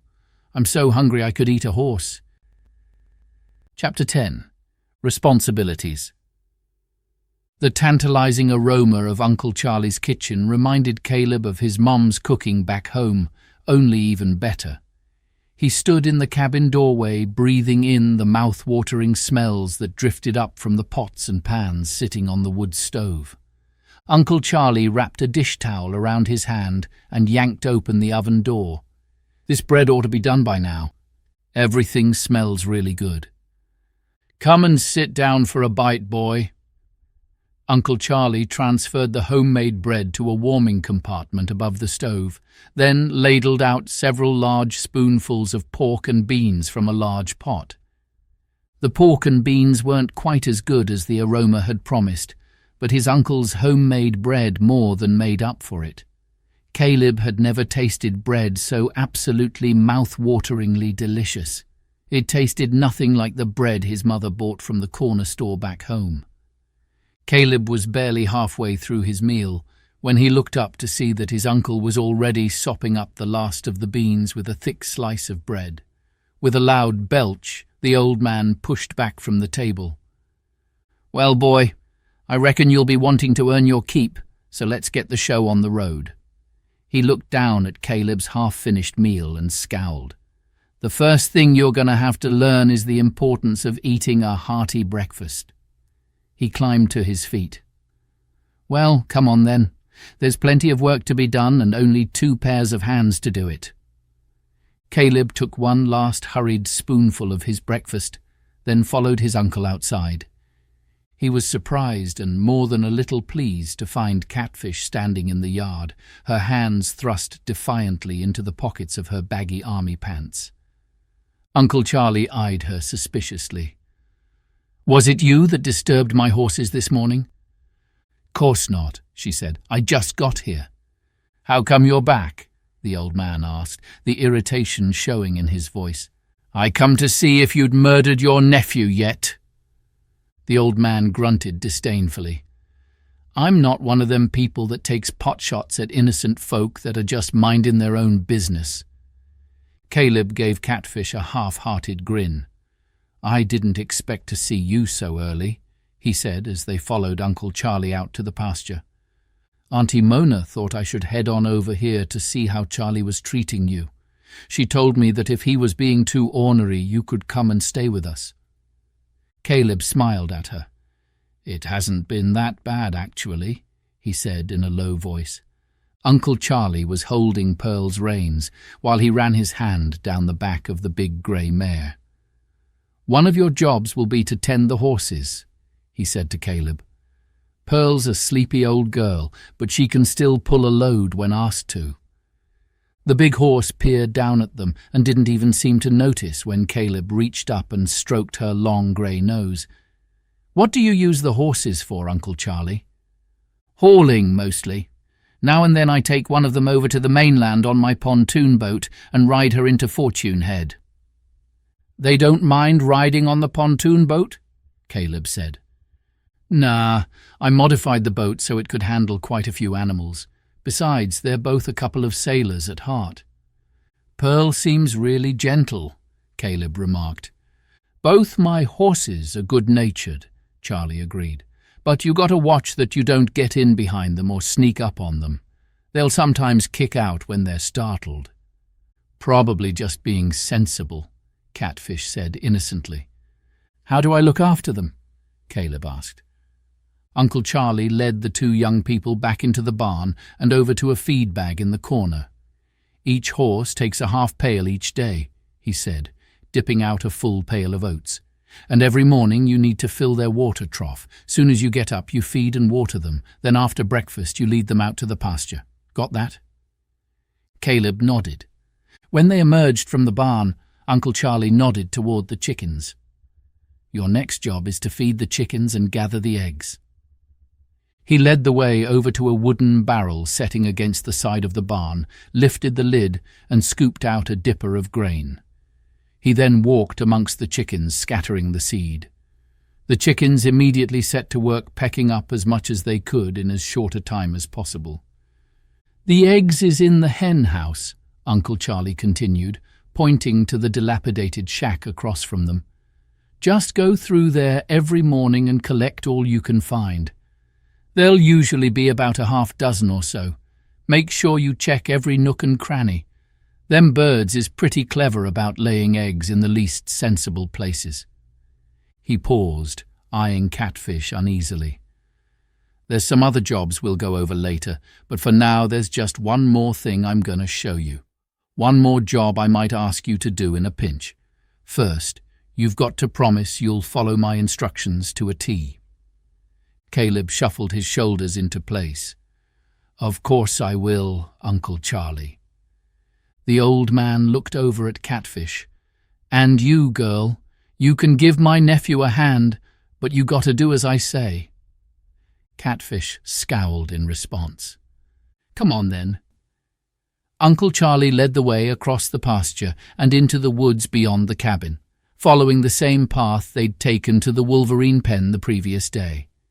When they were almost there, Caleb pulled Catfish back a few steps from his uncle. "Uncle Charlie keeps Wolverines back here," Caleb whispered. The girl looked at him incredulously. "He keeps Wolverines in a pen." Her eyes widened. "So that's why he calls this place Wolverine Island? I thought it was because he'd cornered one in his chicken coop or something. What's that crazy old man keeping Wolverines for?" At that moment the fence appeared through the curtain of trees, so they had to hurry to catch up to Uncle Charlie. The old man paused by the gate and turned toward them. "You both got to be sure to do exactly what I say," he reminded them. "Do you know how crazy it is to keep Wolverines in a pen?" Catfish asked. "This ain't no pen," Uncle Charlie replied testily. "They've got the run of almost half the island. Besides, I know how risky a business this is. Wolverines is about the most dangerous animal there is. You kids got to stay right clear of them. Understand?" Caleb nodded. "Of course," he said, turning to Catfish. "You should see the size of their claws." "That's a fact, boy," Uncle Charlie agreed. "Those claws would rip the hide right off you if you got too close." He moved off the trail and over to a small tumble-down shed that was almost hidden amongst a cluster of cedar trees. Uncle Charlie opened the door and began scrounging around inside. "This is where I keep the feed," he explained over his shoulder. "Them critters forage a bit for themselves, catching varmints and such, but I like to keep them sleek and fat." Caleb scanned the meadow on the other side of the fence. He noted the familiar yellow and white flowers gently waving in the morning breeze. Or was it a breeze? He glanced knowingly at Catfish. He could tell that she too had seen the moving flowers. Uncle Charlie emerged from the shed with a large gunny sack.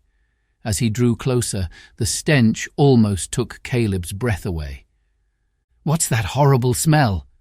Catfish asked, holding her nose.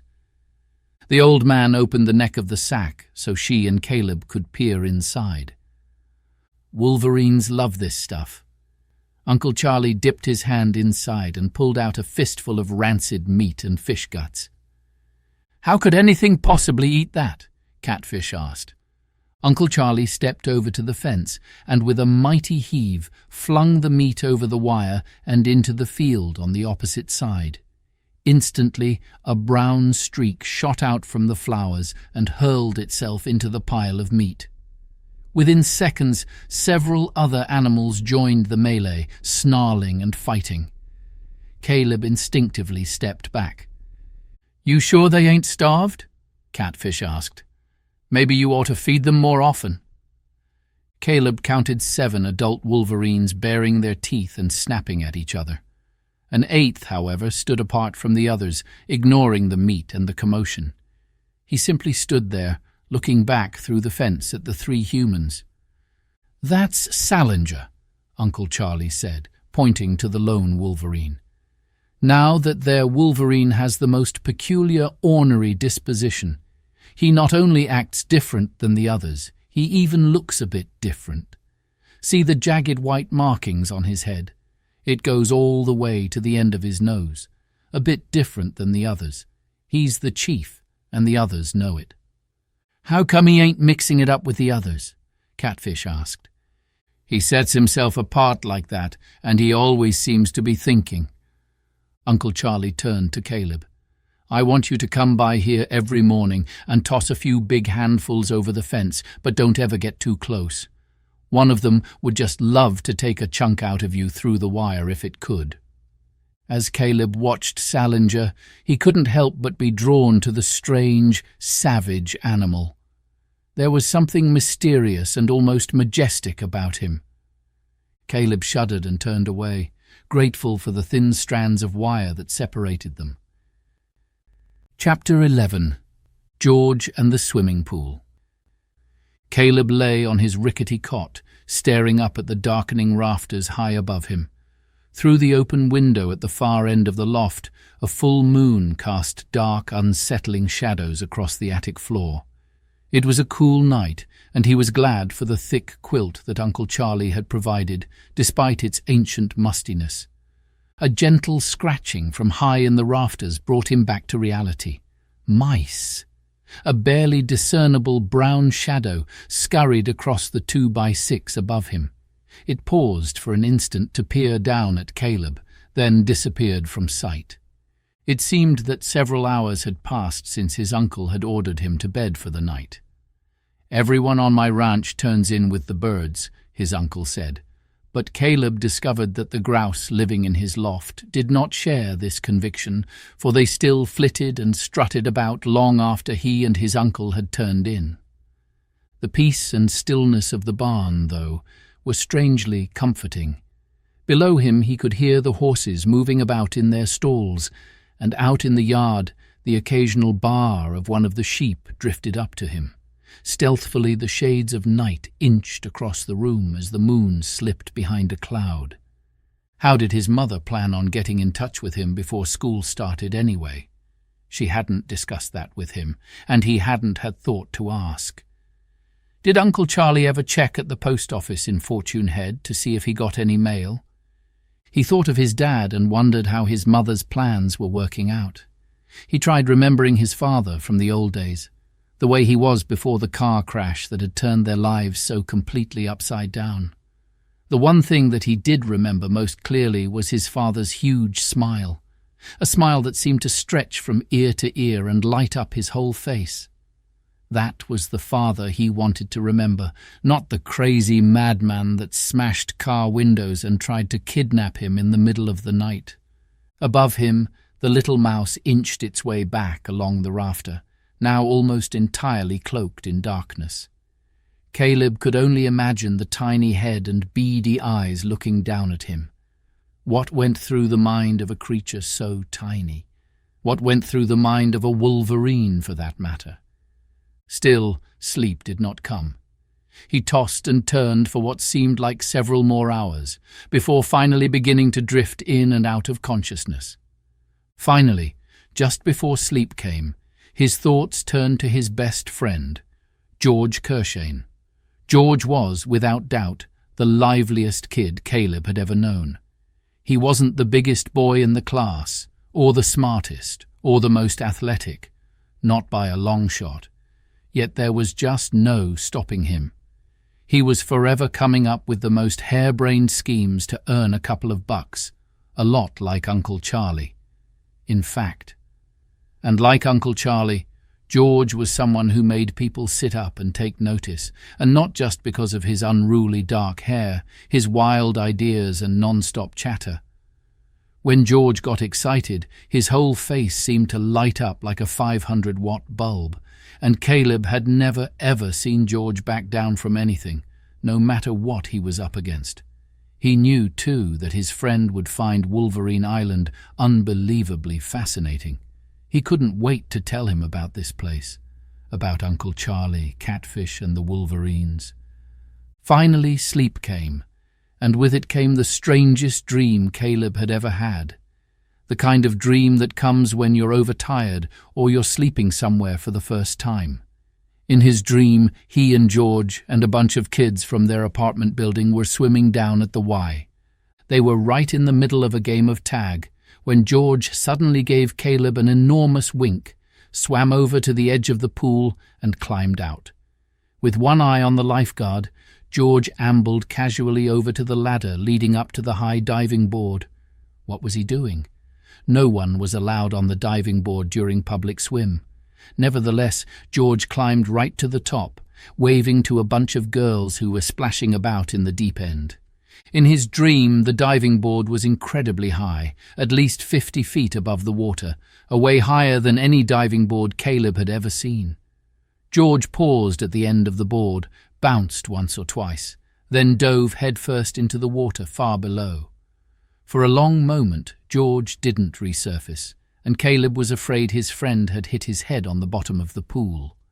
Caleb quickly swam over to the pool's edge and hauled himself out of the water, a sense of panic sweeping through him. But when he turned back to look at the pool, there was George, bobbing about in the deep end, laughing and clowning around. It was then that Caleb noticed something else for the first time, a dark, shadow-like creature swimming through the water, straight toward his friend. The sight almost made Caleb's heart stop. He took a closer look. It was the Wolverine, Salinger. "Look out, George!" he screamed. But the shout never left his mouth. The words seemed stuck somewhere inside his head.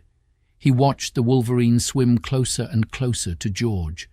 Caleb finally managed a croaking, rasping call, but still his friend continued splashing about, laughing and teasing a couple of girls. Caleb began jumping up and down, waving his arms over his head. Finally, George looked up. Caleb pointed frantically to the Wolverine, now only an arm's length away. George turned and for an instant just stared at the savage-looking animal, his eyes practically bugging out of his head. The girls who were with him screamed at the top of their voices, splashing in panicked flight away from the approaching Wolverine. Then, just as George turned to escape, Salinger lunged. Caleb woke. He woke sitting bolt upright on his narrow cot, his face covered with sweat and his heart pounding like a runaway express train.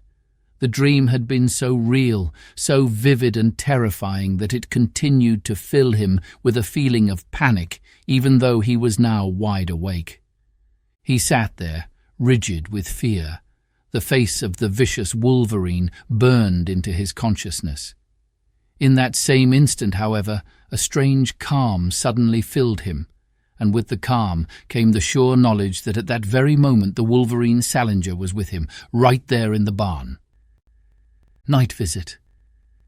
The pungent aroma of the barnyard animals almost overwhelmed the Wolverine.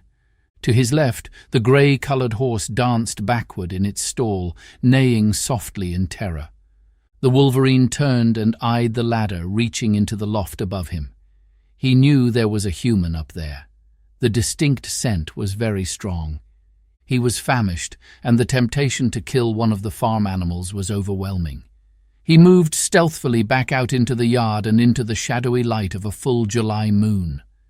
There he hesitated and let the cool night air fill his lungs. The taste of freedom was exhilarating, yet he knew it was only temporary. Slipping under the fence was one thing, escaping from this island was something else entirely. Despite his feeling of frustration, instinct told him that he mustn't act hastily or rashly, for this same peculiar feeling also told him that the situation on the island was somehow in a state of flux. Why and how, he wasn't sure. His instincts just told him it was so. The Wolverine's thoughts returned to the scent of the human in the barn. It was new to him, much milder than the offensive, dangerous smell of the old man. Perhaps this was what his instincts pointed to as a sign of change. The Wolverine crossed the farmyard in the direction of the chicken coop. Tonight's meal would be provided courtesy of the old man, and Salinger would relish every mouthful. Chapter 12. Patrolling the Fence. Caleb awoke with a dull, lonely ache. He lay on his cot with his eyes closed, thinking of home, of George and his other friends. His dream had left him with a troubled, unsettled feeling, and for the first time since his arrival, he wished with all his heart he'd never come to this strange place with its even stranger people. He opened his eyes. The early morning sunlight was already streaming in through the large window at the far end of the loft. Downstairs he could hear his uncle moving about with Queenie and Pearl. Caleb reluctantly moved aside the quilt, got up and started dressing. Everything about the Northland was so different, yet it had only been a couple of days. Perhaps in time he would come to feel more at home. An uneasy, disturbing thought crept over him. Surely his mother wouldn't make him stay here beyond the summer. That distinct possibility filled him with an even deeper sense of despair. Uncle Charlie, carrying a raggedy old blanket, met him at the bottom of the ladder. "You ever ridden a horse before?" he asked, handing Caleb the blanket. Caleb nodded. "A few times." "I don't have no fancy saddle, but this blanket ought to do. Queenie knows what it means when you yank on her reins." Caleb spread the blanket across the mare's back, and as he did, Queenie peered back over her shoulder, eyeing the boy suspiciously. "How do I get up there, Uncle Charlie?" "Climb up on a stump or something, and don't be afraid to use her mane to pull yourself up with. Queenie won't mind. Just don't fall off and hit your head." He chuckled silently. "If you do, I'm afraid that smart-mouthed girl from the mainland will have me locked away for sure. First, though, we'd better get some breakfast. I've got some scrambled eggs cooking." With that, he led Queenie out of the barn and over to his cabin, hitching the mare to a post by the front door. Caleb followed the old man inside and took a seat at the table while his uncle dished out their breakfast. "I seen some signs around the chicken coop this morning that raised my hackles," Uncle Charlie informed him. "I'm not sure, but I think I may be missing one of my hens. After breakfast, I'd like you and Queenie to head over to the Wolverine fence and check things over." "What do I look for?" Uncle Charlie dropped into his chair across from him and dug heartily into his eggs. If one of them Wolverines got loose, they'd probably have dug a hole under that fence, so I want you to ride down its length from one end to the other and see if you find anything unusual. Can you do that for me?" Caleb nodded. "I sure can." He paused. "I had a bad dream last night," he finally said. His uncle looked up at him real sudden-like.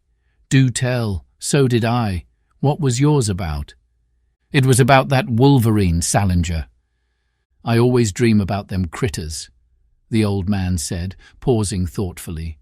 I reckon when they start disturbing our sleep, it's time to start thinking about getting rid of them. He forked the last of his eggs into his mouth and pushed back from the table. Well, let's get a-going. Caleb gulped down a final mouthful, then followed his uncle out into the yard. He was learning to eat quickly if he wanted to finish his meals. Catfish was sitting on the porch, carving a whistle out of a piece of poplar. "You fellas always have breakfast so late in the day?" "Look who's here," Uncle Charlie said, "if it ain't the Holy Terror herself." Catfish climbed to her feet and stuck the whistle and jackknife into her pocket. "How come you got this old horse ready to go?" she asked, nodding toward Queenie. "You gonna go round up the cattle and take them to the railhead?" "I've got to check something out for Uncle Charlie," Caleb said with a grin. He looked at the old man, hesitating. "Can Catfish come with me?" Uncle Charlie shrugged. "She better not fall off. If she does, that grandmother of hers is liable to come over here and shoot me." He untied the mare from the post and maneuvered Queenie around until she was in front of Caleb. Still standing on the porch, Caleb grabbed hold of Queenie's mane and launched himself up onto the horse's back. Queenie gave a little jump forward, but Caleb held on with both hands. "Good start, nephew. You look just like Gary Cooper. We might make a cowboy out of you yet." With the reins in one hand, Caleb reached down and pulled Catfish up behind him. "Now head on over to the fence," Uncle Charlie said. "Make sure you check it carefully all the way to the river. See if there's any breaks in the wire or holes under it. Understand?" Catfish scowled down at Uncle Charlie. "If the Wolverines did escape, hadn't you better set a guard on them sheep over there?" Uncle Charlie handed Catfish a short-handled spade. "If you see any holes under the fence, take this here shovel and fill them in. And don't worry about Queenie. Except for blowing the odd goober in your face, she won't give you no trouble." With a gentle flick of the reins, Caleb guided the mare away from the cabin and down the trail into the forest. "How come your uncle thinks them Wolverines is loose?" Catfish asked. "Uncle Charlie thinks he saw some Wolverine signs around the chicken coop this morning." "That crazy old man. He's liable to lose all his livestock to them things." "Do you think they'd attack a person?" "I never heard of one doing that, but you never can tell. And filling a hole under a fence ain't gonna do no good. They'll just dig it back out. But then again, they may be long gone by now anyway." Despite the ominous task ahead of them, Caleb found the ride to the Wolverine compound was just what he needed. The woods were beautiful. The sun was shining while a gentle breeze played on his face and ruffled his hair. He noticed again the great variety of trees growing on the island: pine, spruce, tamarack, birch, cedar. He knew that his science teacher, Mr. Marsh, would be impressed by the ones he was able to identify. The red pine was the most magnificent, with its long, slender needles and bushy branches. High above them, the raucous call of a blue jay lifted his spirits even further. Catfish's voice startled him. "How did your uncle ever manage to catch a wolverine anyway? They're practically invisible." "He caught 2 of them in a lobster trap when they were babies." "A lobster trap? What was he trying to catch in a lobster trap? There ain't no lobsters around here. Where does he think he is, Nova Scotia?" As they approached the fence, Caleb drew back on the reins, bringing Queenie to a halt. "That is quite the fence," Catfish said admiringly, studying the strands of barbed wire. "It is well made," Caleb agreed. "The wire even goes below the ground a ways, so they can't tunnel out." "Good thinking," Catfish agreed. "Auntie Mona says that a wolverine is slicker than a pomade salesman at a Fuller Brush convention." Caleb grinned. "Uncle Charlie was telling me that he ran the fence from one side of the island to the other. Apparently it divides the island in half. He even ran it out into the river a piece so they can't get around it that way." Caleb noticed that Queenie was now tugging on the reins. We'd better get a move on. The mare's a bit skittish." Despite Queenie's friskiness, Caleb still found it relatively easy to guide her along the path that ran the length of the fence. For the most part, Uncle Charlie's masterpiece drove straight as an arrow through the forest, veering only occasionally to skirt a swampy section or rock outcropping. When they finally came face to face with the sparkling waters of the river, it almost took Caleb by surprise. He and Catfish sat for a moment, watching the morning sunlight glinting off the surface of the river. Oh! Caleb turned to find Catfish pointing to a spot just beyond the fence. There, almost hidden by a large overturned tree, stood Salinger. "Good golly, he's a bold thing," Catfish exclaimed. "At least he's still here, and if he's here, so are the others." "Yeah, but for how long?" "It's almost like Salinger is planning some kind of jailbreak," Caleb said with a shake of his head. "If he is, I'll bet he'll leave behind a trail of destruction," Catfish muttered under her breath. Chapter 13. Playing with TNT. A week had passed since Caleb's arrival, and in that time he finally began to feel more at home. Even Uncle Charlie seemed to be mellowing, so it wasn't a big surprise when the old man didn't even hesitate before allowing his nephew to spend the afternoon in Roaring Creek with Catfish. "Take Gunner Boy with you," Uncle Charlie said. "A change of scenery will do him good." Before the morning was over, Caleb found himself being cranked back across the river on the raft with Catfish and Gunner Boy. It was another beautiful summer day, the sun glinting off the surface of the river and a light breeze keeping the temperature from getting too warm. Gunner Boy sat in the middle of the raft, his long tongue lolling out, while Catfish moved them steadily through the fast-flowing waters. It was still disconcerting for Caleb to know that just beyond the trees to his right lay Catchewana Falls. "What are we going to do in Roaring Creek?" Caleb asked. "Ever been inside an old mine?" Caleb hesitated. "I've been inside a cave." "Same thing. There's an old gold mine near my home that I'm working." "Sounds like fun," Caleb said, eyeing Catfish. "Do you want me to take over that crank for a while?" Catfish shook her head. "No, we're almost there." "Don't you find that a trip always seems shorter after the first time?" Caleb asked as they neared the shoreline. "This is about the only trip I've ever made other than going into town." Catfish stepped into the shallow water and dragged the raft closer to shore. "Come on, I'll show you that old mine." Skirting the town, Catfish led them back down the main trail toward Fortune Head, then after a few minutes turned off onto an old, overgrown skid road. "It's right in here," Catfish said, leading the way through a tangle of brush and tag alders to the face of a craggy, boulder-strewn hill. Caleb was almost within arm's length of a perpendicular wall of rock before he noticed what looked to be a doorway, hidden behind a large pile of brush. "Wow," he said. "It looks just like a cave." "It ain't," Catfish said emphatically. "We got no real caves in these parts. This here's the mine I was telling you about. There's quite a few of these 2-bit gold mines around here. None of them amounted to much except the Chesterfield." Catfish pushed aside some of the branches and picked up a flashlight lying just inside the entranceway. "Follow me," she said, clicking on the flashlight. "How deep is it?" Caleb asked.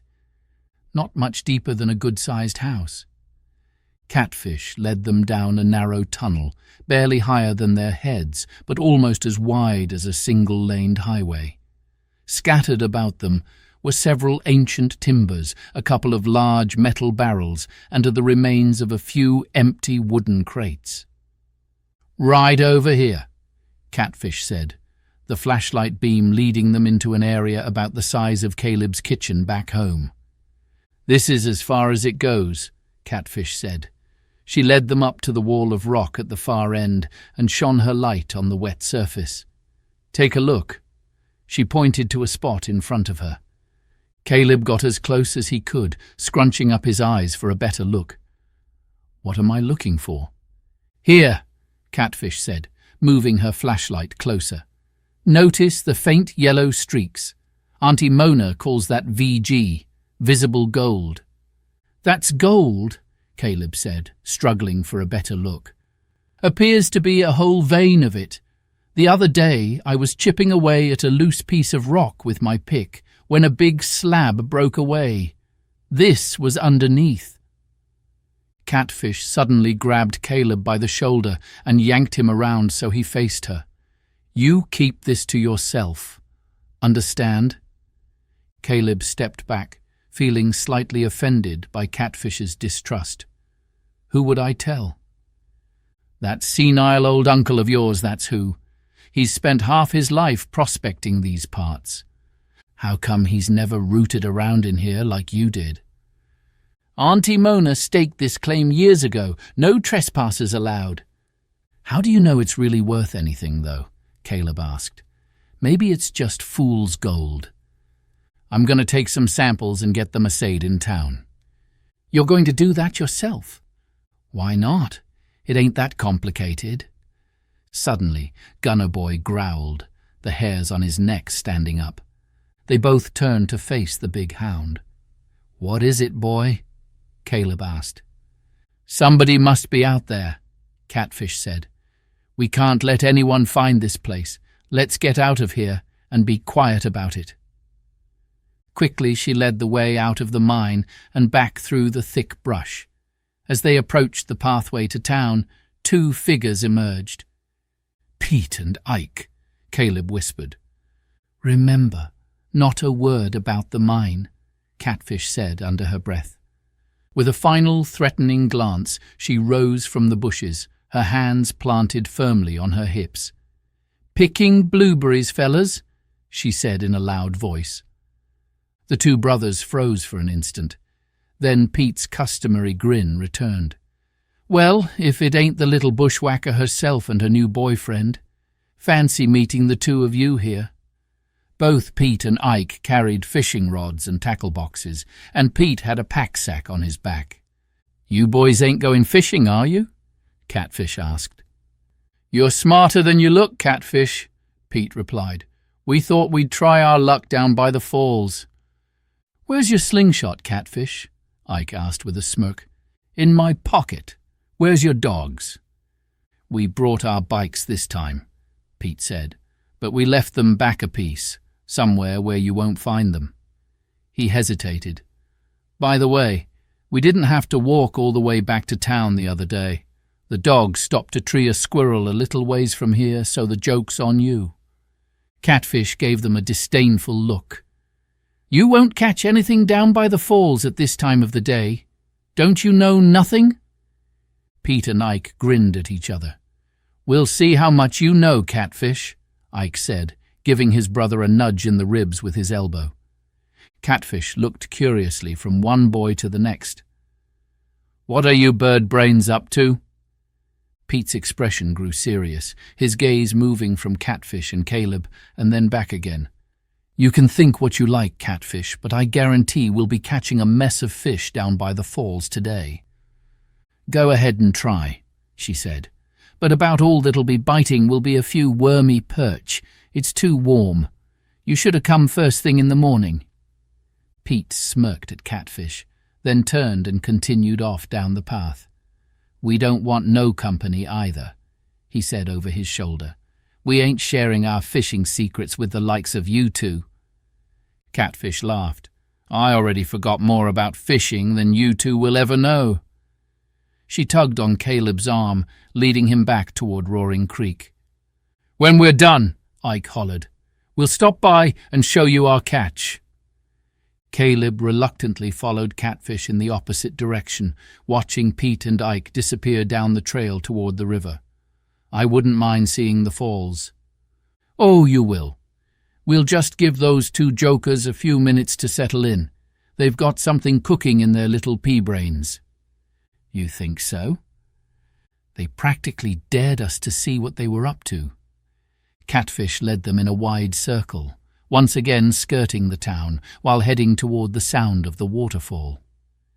"Can we trust that mangy mutt to be quiet?" Catfish whispered as they started down a rather steep hill. "I think so," Caleb said. "He doesn't see or hear all that well anymore." "Hard to believe how loud those falls are, ain't it?" Catfish said. Caleb nodded. "They sound like Niagara Falls."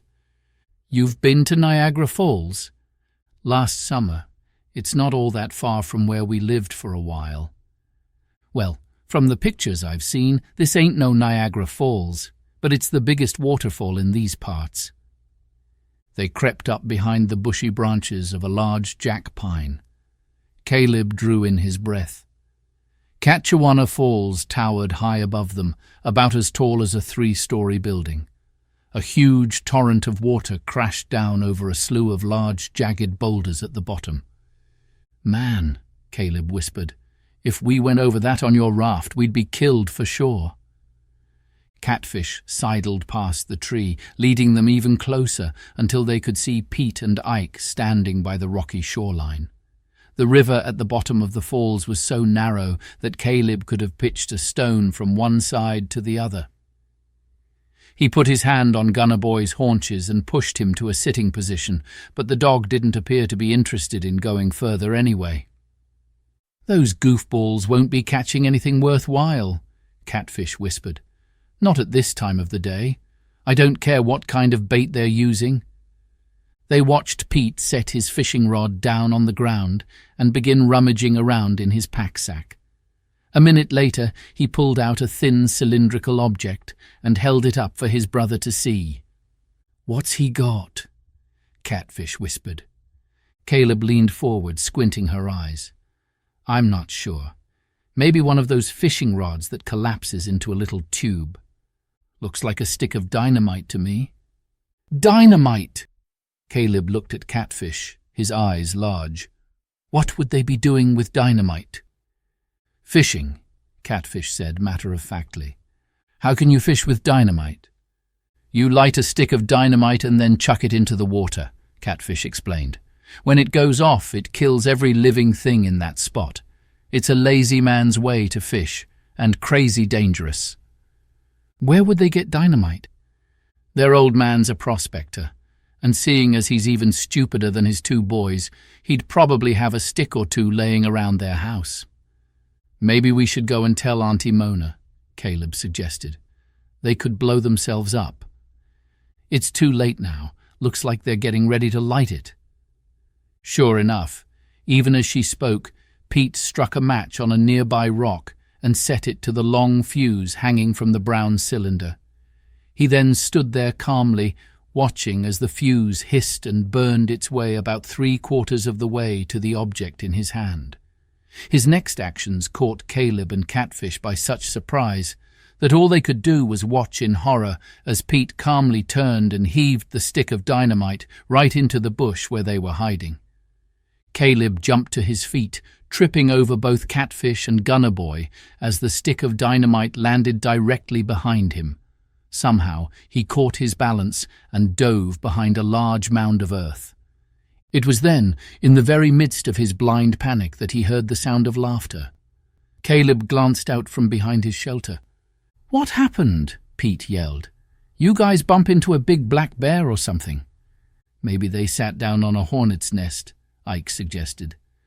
Both Pete and Ike were laughing so hard that tears were running down their faces. "It's only a dud, you morons," Pete hollered. "We saw you coming a mile away. We knew you'd be too nosy for your own good." Caleb emerged from behind the mound of dirt and brushed off his shirt and pants. A second later, Catfish stepped out from behind a large boulder, her face red with anger. "You stupid idiots!" she shouted, walking back to the bush where Pete had tossed the dud. She picked it up, grimacing with disgust. Caleb could now see that it was just a piece of tree limb with the bark removed. A wick had been stuck into a drilled hole in one of the ends. Pete and Ike were still doubled over laughing as Catfish approached. Then, before they had a chance to prepare themselves, Catfish sprinted the last few steps and shoved both boys backward into the fast-flowing waters of the river. Pete and Ike both disappeared beneath the surface and almost immediately emerged, sputtering and blowing water from their mouths and noses. For a moment they just stood there, chest deep in the river, water dripping from their hair and clothing. "You dumb moron!" Pete finally shouted. Now it was Catfish who was laughing, and even Caleb was grinning from ear to ear. Pete climbed from the river and lunged in Catfish's direction, but she had already pulled the slingshot from her back pocket and had the weapon pointed at Pete's forehead. "Catfish, you ignorant hillbilly!" Pete shouted.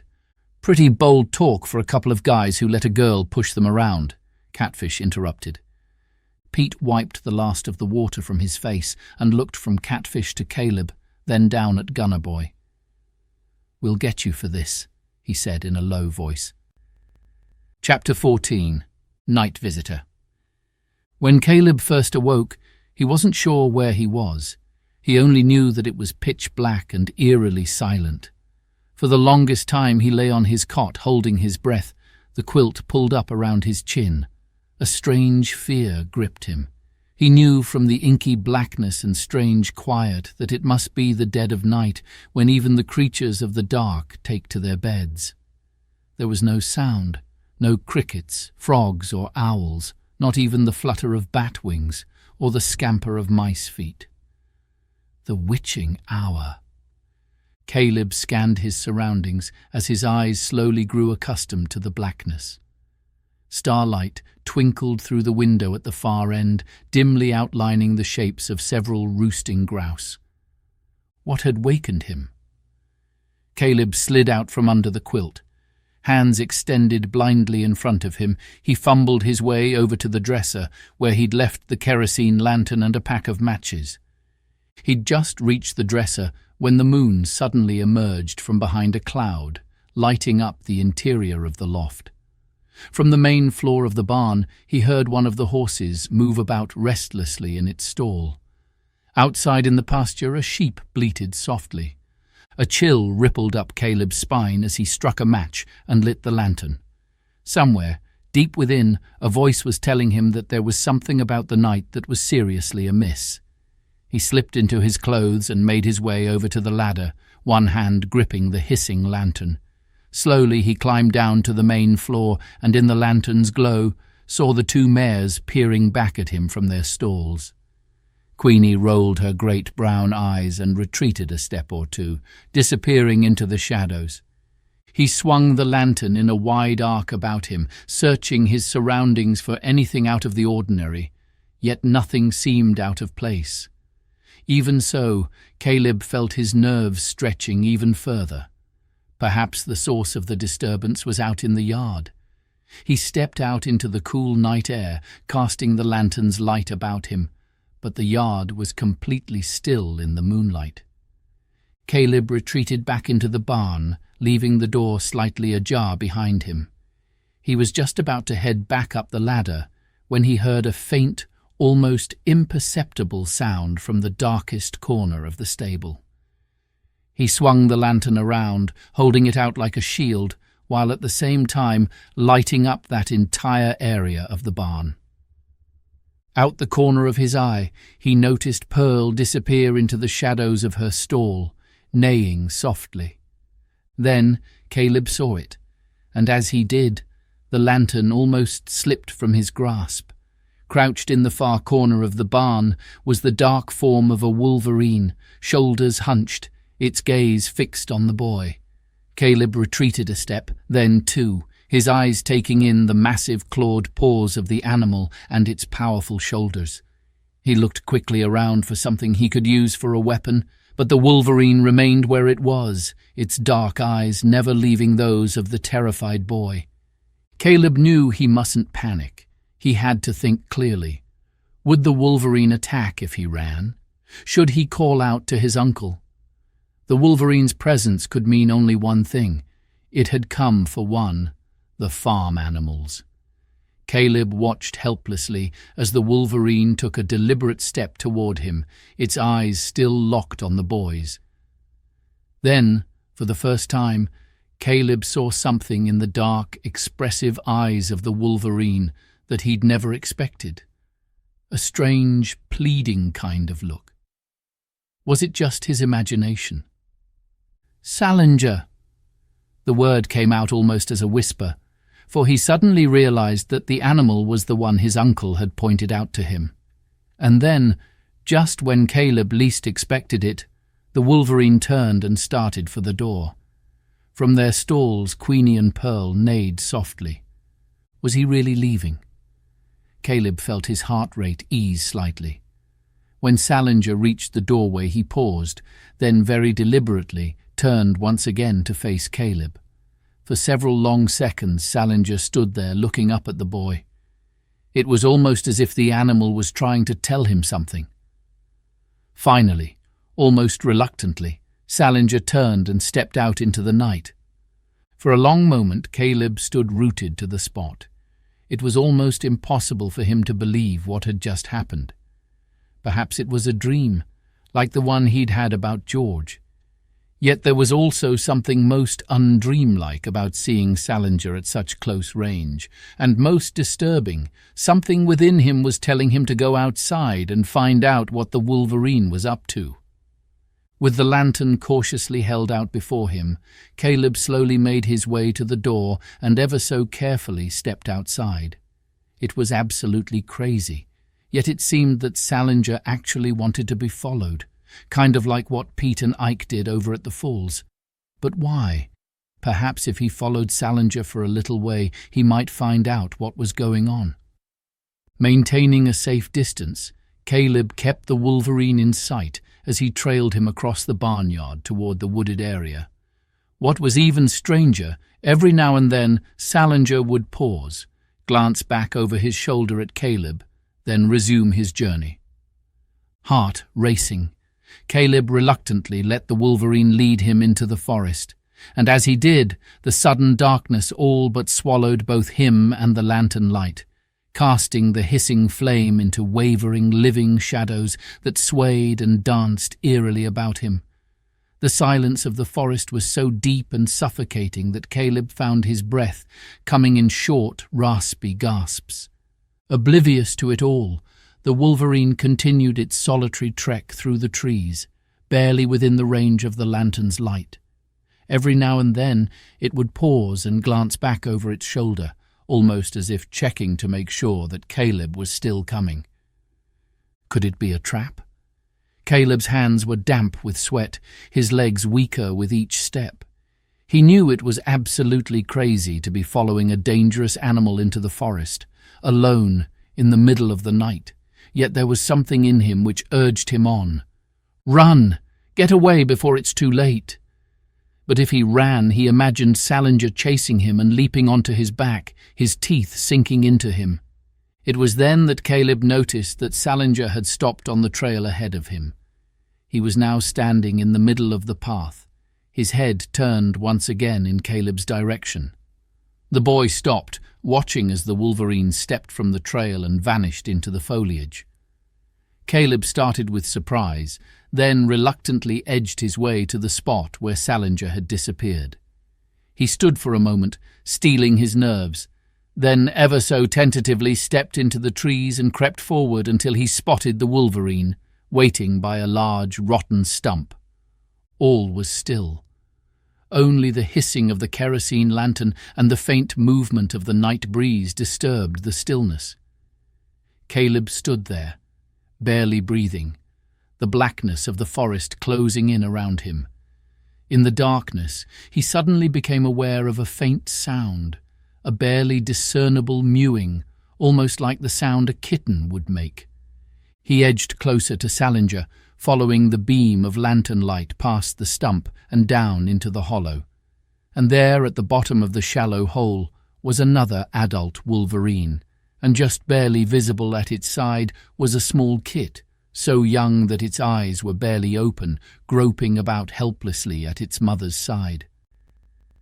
Chapter 15. The Hollow by the Stump.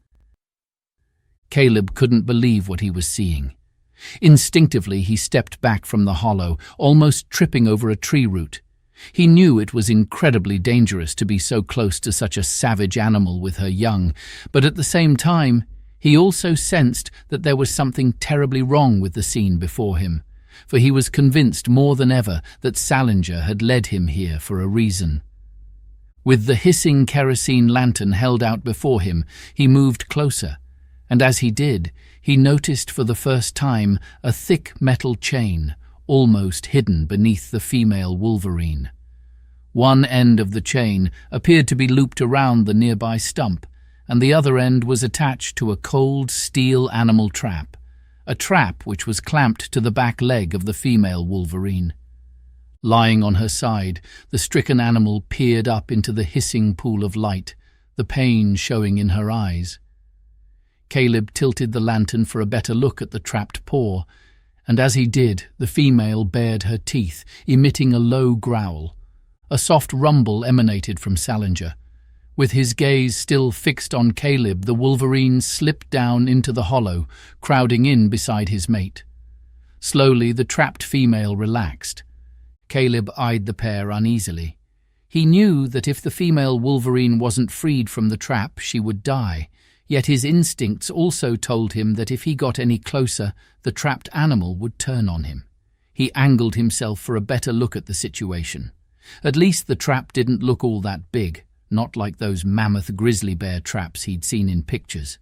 Even so, Uncle Charlie, his uncle might be able to help. Almost as quickly as the idea came to him, he dismissed it. After all, his uncle had been the one who had set the trap in the first place. Caleb stood in the darkness for several long minutes, turning over different possibilities in his mind, watching as the female tugged futilely on the thick chain, whimpering softly. He had to free the animal, that was all there was to it.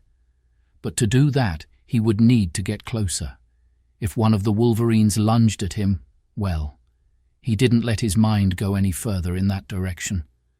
Hopefully this was one of the half-tamed ones his uncle had mentioned. Slowly he eased his right foot down into the hollow, ready to jump back at the slightest movement from either animal. As he inched nearer, he cautiously swung the kerosene lantern between himself and the Wolverines so that it acted as a shield. Worst-case scenario, the lantern might give him a few extra seconds to scramble out of reach. Maybe he could even use it as a weapon. "Take it easy now," he said quietly. "I'm here to help." He crouched behind the female, studying the trap. He was relieved to see that its jaws did not have the sharp, jagged teeth that bit right down to the bone of the victim. He remembered reading how animals caught in these leg-hold traps would sometimes gnaw right through their own limbs to escape, and he knew that of all animals, a wolverine would certainly be up to that grisly task. Well, here goes. He set the lantern down on the ground and eased himself forward, wishing he was wearing a thick pair of gloves and maybe a catcher's mask. Suddenly, a chilling thought came to him. What if he managed to free the Wolverine, and then they both attacked him? He hovered there for another instant. Then, in the pool of yellow light, the sounds of the baby Wolverine again reached his ears. He looked down at the tiny kit as it groped helplessly at the side of its mother. "Just steel your mind and do it. That's all there is to it. Get it done and get out of there fast." With one eye on Salinger, he reached a hand ever so slowly toward the trap.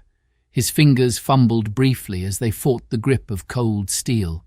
The female Wolverine growled softly. Caleb then leaned downward, pressing with all his strength on the spring-loaded mechanism. The jaws of the trap immediately dropped open, and as they did, the Wolverine jerked her leg free. In one quick motion, Caleb released the trap, snatched up the lantern, and leaped back out of the hollow, frantically holding the light out in front of himself. He stood there for a moment, his breath coming in short, ragged gasps. The female struggled slowly to her feet, holding her injured leg up off the ground. Then she turned and plucked up the kit with her teeth by the scruff of the neck and climbed gingerly from the hollow. Caleb turned the lantern toward the retreating Wolverines, capturing in its pale glow Salinger, who paused briefly and looked back at him over his shoulder. For several long seconds, The Wolverine just stood there, looking at Caleb, then turned and disappeared into the forest. Chapter 16. Escape. When Caleb joined Uncle Charlie at breakfast the next morning, the old man was as chipper as Caleb had ever seen him. "I thought you were going to sleep all day," Uncle Charlie said. "I've already been down to the Wolverine compound and found another hole them critters dug. But I done a head count when I fed 'em, and it appears they're all there." Caleb breathed a sigh of relief. At least Salinger and his family made it back okay.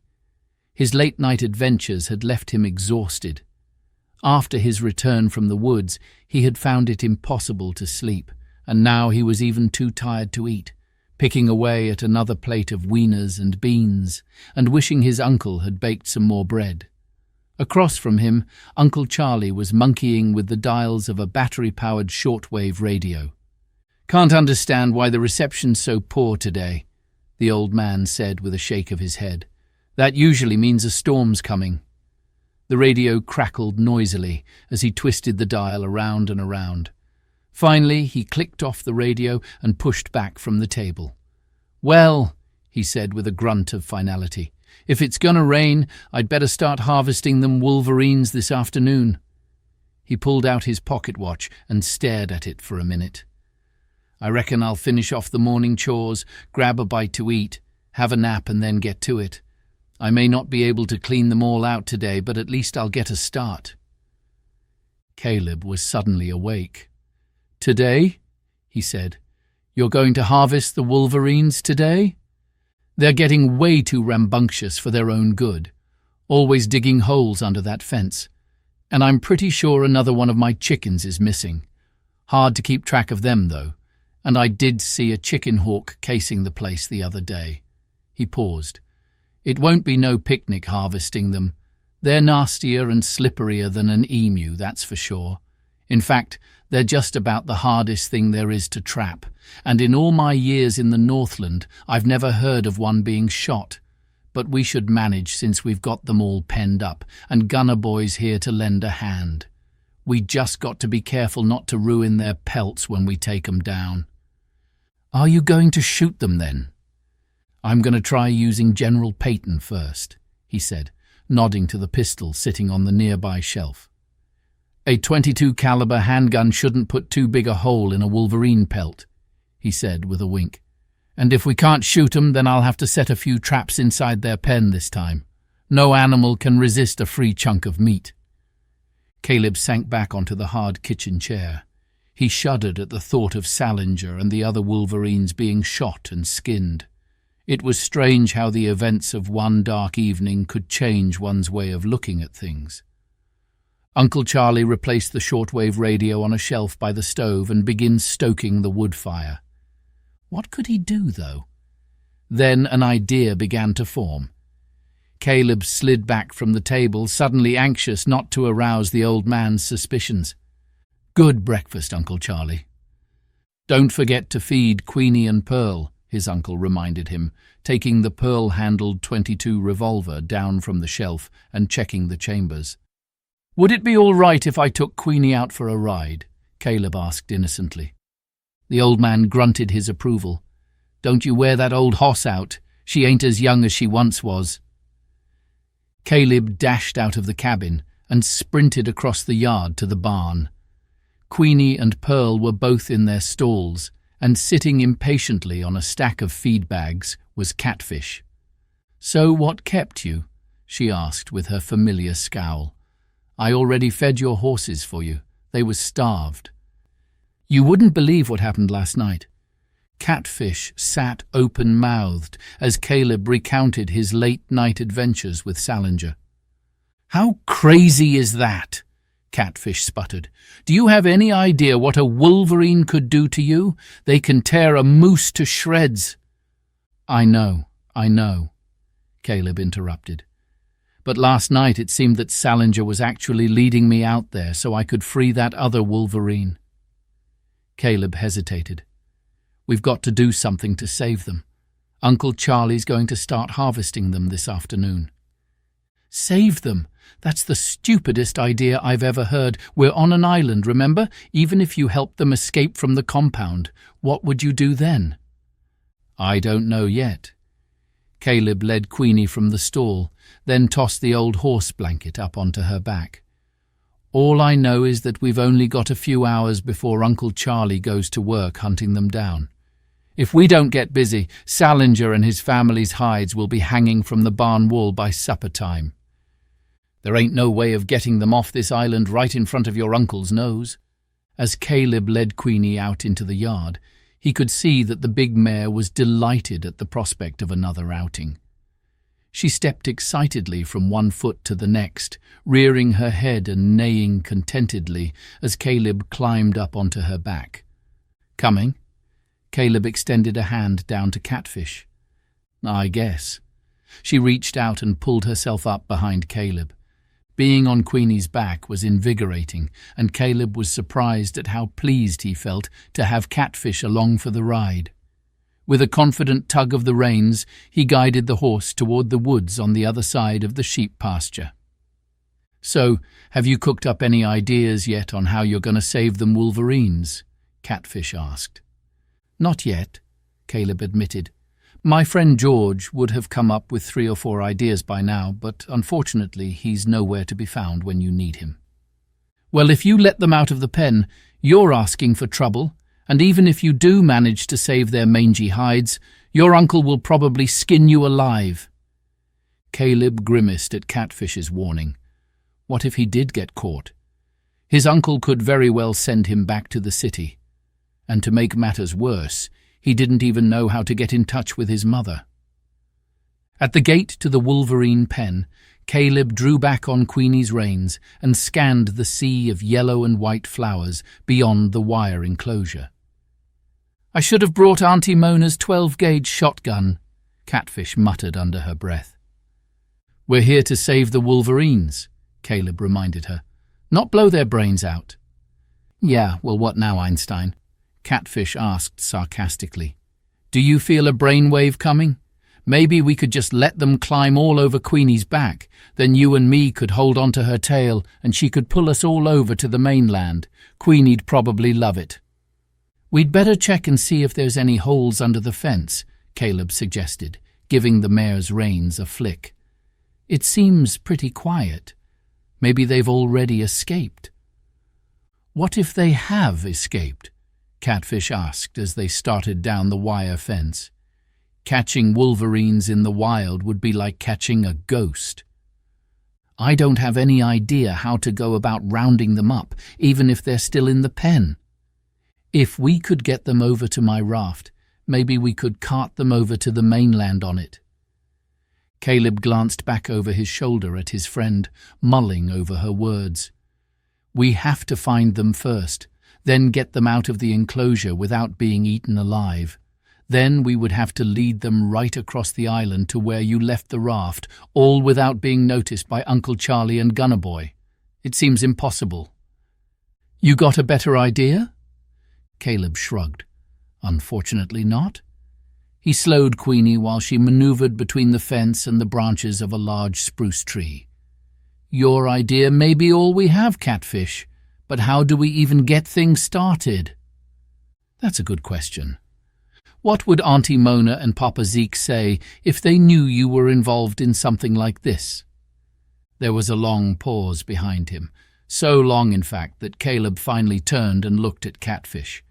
Don't tell nobody, but there ain't no Papa Zeke. We tell folks about him so they'll think there's a man about the place. Auntie Mona figures it's safer that way. Caleb eyed his friend to see if she was serious, then turned back to the trail in front of them. I guess we both have secrets, he said.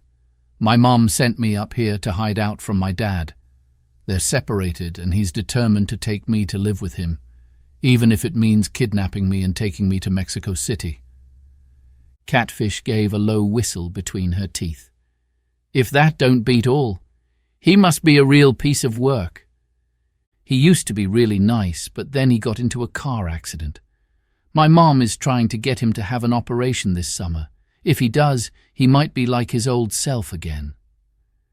Queenie trotted happily along the perimeter of the fence, tossing her head every so often in the warm July sunshine. When they were almost at the riverbank, she suddenly gave a startled snort and sidestepped off the trail, ploughing right into a thick clump of brush. Caleb grabbed hold of Queenie's mane with one hand and hauled back on the reins with the other. "Settle down, girl." He threw his leg over her back and jumped to the ground. Catfish slid off the same side, glancing nervously around them. "Wolverines." "We'd better check things out." Caleb looped the reins around the branch of a nearby tree, then took a few tentative steps toward the fence, scanning the thick, grassy field on the other side. As he did, he noticed the faintest movement among the long grass. "Did you see that?" he asked. "Something moved over there." He'd no sooner got the words out, when straight across from them, on the other side of the wire, a brown, dog-sized animal with a white splotch of fur between its eyes emerged from the long grass. Salinger! No wonder Queenie had been so jittery. Slowly and deliberately, the Wolverine stepped up to the fence, his eyes fixed on Caleb. "Look at that," Catfish whispered. "There's a hole under the fence." A second Wolverine appeared just then, edged past Salinger, and climbed down into the hole that Catfish had pointed out. The Wolverine's huge claws immediately began scratching at the soft brown dirt, deepening a hole that already extended most of its way under the barrier. "The one with the white patch between its eyes is the same Wolverine I saw last night," Caleb whispered. "Uncle Charlie calls him Salinger." As they stood watching, several more Wolverines appeared. "That Wolverine's staring at you," Catfish hissed, pointing at Salinger. "I noticed. Let's get out of here." But instead, Caleb moved even closer to the barrier, close enough to see that the hole had already breached the bottom of the fence, but the Wolverine was having trouble getting under the last couple of wires that Uncle Charlie had buried beneath the ground. "I think its claws are getting snagged in the wires." The Wolverine tossed several more pawfuls of dirt aside, then hauled itself from the hole, eyeing Salinger. The lead Wolverine looked through the fence to Caleb, his eyes taking on the same curious expression they wore last night. Caleb studied the semicircle of Wolverines now gathered about the hole. "Mean-looking critters, ain't they?" Catfish observed. "Look at them claws. They're massive." Caleb nodded uneasily. "Looks like there's a couple of wires buried under the ground that they can't get by." Every instinct of self-preservation was now screaming in Caleb's head. "Get away! Run as fast as you can! Get out of here!" Yet he moved even closer to the hole. Slowly, with one eye on Salinger, he cautiously knelt, then fastening his fingers under the bottom wire, he pulled upward with all his might. He heard Catfish suck in her breath. "What are you doing?"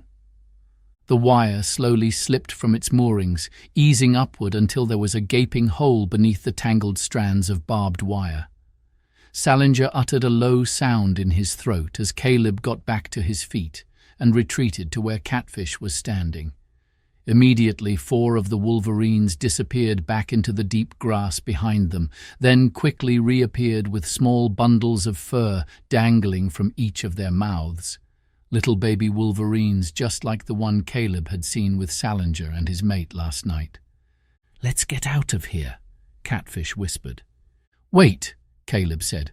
"Why don't we see if we can get them over to your raft?" Catfish looked at him incredulously.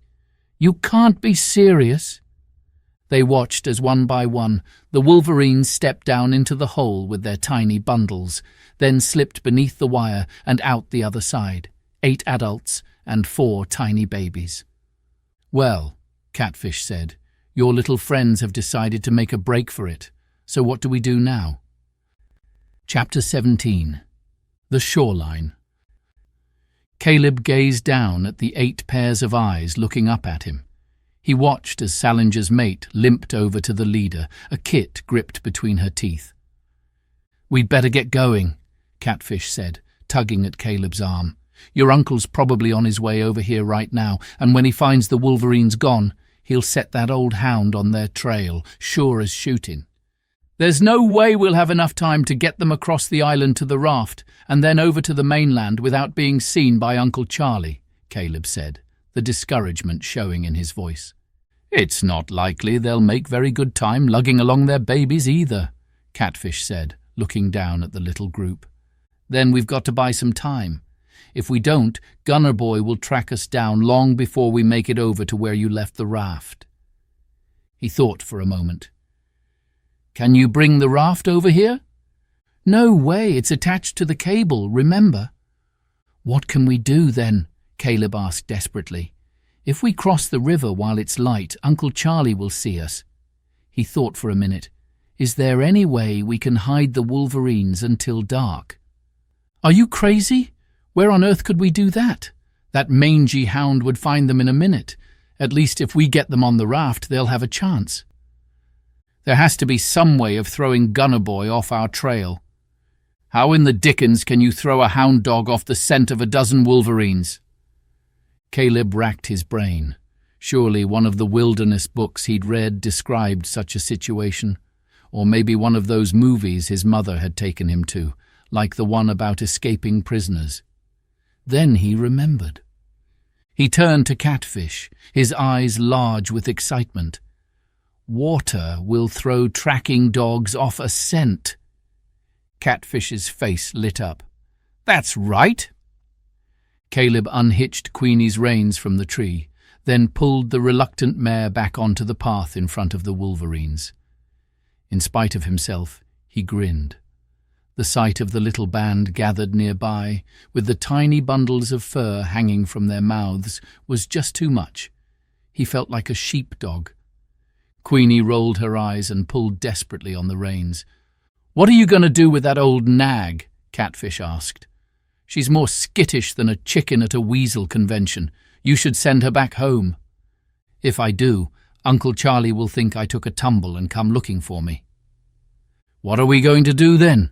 Catfish asked, her exasperation showing. "I've got it," Caleb said excitedly. "Uncle Charlie never misses his afternoon nap.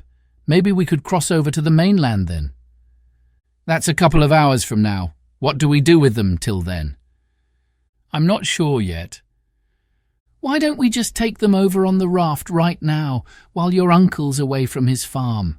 Catfish suggested.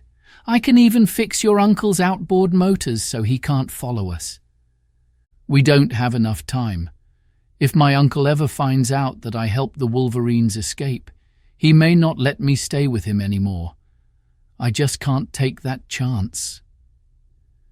He led the reluctant horse down the trail toward the river, making sure that Queenie was kept well ahead of the slow-moving pack.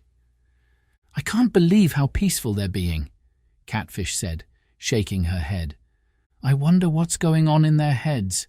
Are they really counting on us getting them off the island? Are they smart enough to think like that?" When they reached the riverbank, Caleb took a deep breath. "Now, all we have to do is get the Wolverines to wade out into the water." Catfish shook her head. "How in the name of my tall Aunt Sadie are we going to get them to do that?" "We've got to," Caleb replied, leading Queenie out into the shallow water. "If we don't throw Gunner Boy off their scent, then the game's up." "The whole thing's nothing but plumb idiocy and foolishness," Catfish sputtered, splashing along after Caleb and the mare. When the water reached halfway to his knees, Caleb looked back at the shoreline. Salinger and his family were still standing on the riverbank, looking curiously out at him. "You've got to come out here," Caleb said, beckoning them forward. Still, the Wolverines did not move. Catfish scowled. Hands planted firmly on her hips, she glared at Salinger and his followers. "You ignorant, smelly, bloodthirsty numbskulls," she shouted. "If you don't get your mangy derrieres out here right now, you'll be mincemeat pie by supper time. So get out here." Salinger retreated a half-step at the unexpected tirade, seemed to take a deep breath, then stepped into the clear, shallow waters. "Glory be," Catfish said with a laugh. "Would you look at that?" Even as she spoke, The rest of Salinger's little band waded slowly into the river, following their leader out to where the two young people waited. "Way to go, Salinger," Caleb said, smiling broadly. "He knows who's boss." "Now," Caleb said, "let's follow the shoreline for a ways." Gripping Queenie's reins, he led his odd little party through the shallow water, keeping as close as possible to the meandering shoreline. "So what are we going to do with them for the next couple of hours?" "I haven't worked that out yet." Catfish stopped, reached out and grabbed Caleb by the arm. "I know. Let's do the one thing that the old man would never expect. Let's hide them in the barn." Caleb looked over at his companion. "The barn? What do you have to lose? There ain't no farm animals in there during the day, and old Charlie would never suspect a bunch of Wolverines to be hiding out right under his nose. Uncle Charlie goes into the barn all the time. He'd find them for sure." "Not if they're up in the loft. Didn't you say your uncle never goes up there because of his rheumatism?" Caleb laughed. "You know, your idea is so absolutely crazy it might just work." Caleb slowed his steps, his mind working. "We can hide them there until he goes down for his nap, then make a break for it." "I think we're forgetting about one thing," Catfish said, frowning. "Gunner Boy! That hound may be as old as the hills, but even he's bound to pick up the scent of a dozen Wolverines." "I have an idea. It may not work, but it's worth a try." Onward they splashed. Every couple of minutes Caleb would check to see how the Wolverines were doing. Salinger's mate was his main concern. After only a few minutes, she was already lagging behind the others, her limp becoming more and more pronounced. Finally they reached the path leading up from the river to his uncle's farm. In the distance Caleb could see the barn and cabin silhouetted in the late morning sun. "At last," Catfish muttered, splashing up onto the narrow, sandy beach. "We'd better let them rest for a minute." The 8 adult Wolverines needed no further urgings, quickly coming ashore behind Catfish, Caleb and the mare. "I sure wish I knew if Uncle Charlie had already left for the compound," Caleb said. "Well, I reckon we'll find out soon enough. If that old hound's still around, things are going to get real interesting." "That one Wolverine looks done in already," Caleb said, pointing to Salinger's mate. The female had just come ashore and was now sprawled in the grass. "She sure does," Catfish agreed. "I just hope she has enough gas left in the tank to make it to the barn." "When we get them up to the farm, what if they decide they're hungry and need a snack?" Caleb asked. Catfish broke into a big grin. "This really is a wild idea, isn't it? Imagine sticking a pack of hungry Wolverines in the middle of a bunch of farm animals. They'll think they've been invited to a buffet dinner at a fancy restaurant." Caleb's thoughts turned to his uncle's chickens, the pigs, sheep, and horses. What was he doing bringing Salinger and his band of carnivores into their peaceful little world? He heaved a long sigh. "Well, let's get this over with." With a sinking heart, he led the way up the riverbank toward his uncle's barn. Chapter 18. Hiding Out. The journey from the river to the barn seemed to take forever, and it was everything Caleb could do to keep Queenie in check. The mare strained on her reins and pranced this way and that until they were finally able to turn her loose in the pasture. "That creaky old hound doesn't seem to be around," Catfish said, looking about them. "Hopefully he and your uncle are still over at the Wolverine pen." "It is pretty quiet," Caleb said, pausing by the barn doors. The Wolverines, with Salinger's mate bringing up the rear, straggled across the barnyard, eyes fixed on the farm animals they were passing. Catfish pushed by Caleb and stepped inside the barn. "Let's see if we can get them up into the loft before they take the notion to make themselves a mutton sandwich." Caleb followed her to the foot of the ladder leading up to the loft. The rungs of the ladder are fairly close together. Hopefully they'll be able to climb up into the loft. "If they don't follow us, maybe you could carry them," Catfish said with a grin. "Are you game?" Let's try option A first. Caleb pulled himself up the first few rungs, then glanced over his shoulder. The Wolverines were now gathered in a circle at the bottom of the ladder, looking up at him. "Come on, you guys," Caleb said encouragingly. "Pretend you're climbing an old tree. Surely you've done that hundreds of times." "Maybe Wolverines ain't tree climbers," Catfish suggested. "Dogs ain't." "Yes, but look at their claws," Caleb said. "Climbing a tree or a ladder should be as easy as pie." He scampered up the last few rungs, then leaned back down over his charges. "You show them, Catfish. Maybe they'll follow you." Catfish stepped gingerly through the little crowd of Wolverines and scampered up the ladder. She then dropped to her knees and leaned back over the Wolverines. "Come on, you yellow-hearted, liver-lilied bunch of sissies, you ignorant, sorry pack of wusses. Don't tell me you're scared of heights." Salinger turned his head away from Catfish, almost as if he was embarrassed, then lifted a great paw and grasped the first rung. Slowly and methodically, the big Wolverine pulled himself up the ladder, one ponderous rung at a time. His family quickly fell into line behind him.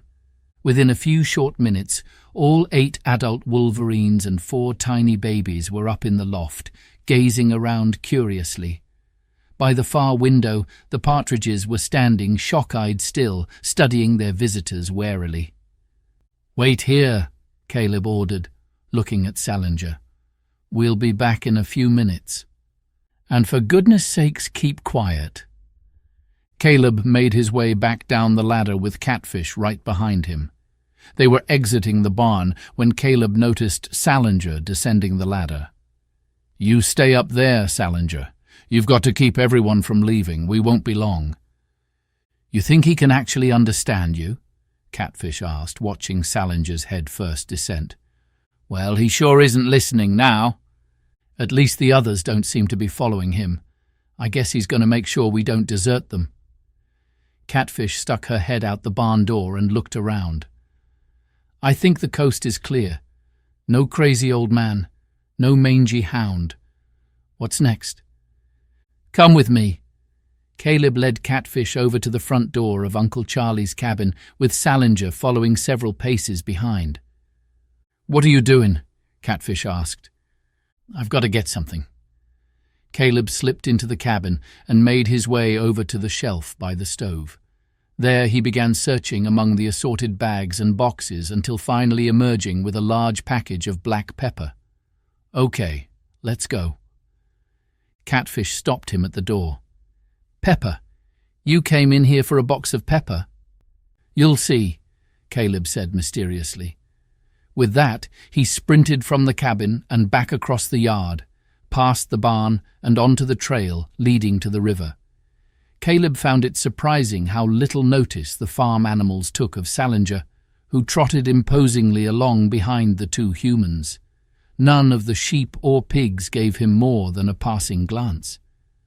At the spot where the Wolverines had come ashore, Caleb broke a large branch from a nearby spruce tree and began swishing it back and forth across the tracks of the Wolverines. "What you doing now?" Catfish asked. "Covering the evidence. I saw it in a movie my mother took me to." He looked up at Catfish. "Have you ever been to a movie?" "Course I have," she said, looking wounded. "The Grand Palladium in Fortune Head shows a movie every Friday night." Caleb continued obliterating the tracks as he backed down the path from the river. Catfish shook her head. "You're wasting your time. Dogs don't need to see the tracks to trail something. Even that blind old hound has probably got a pretty good sniffer."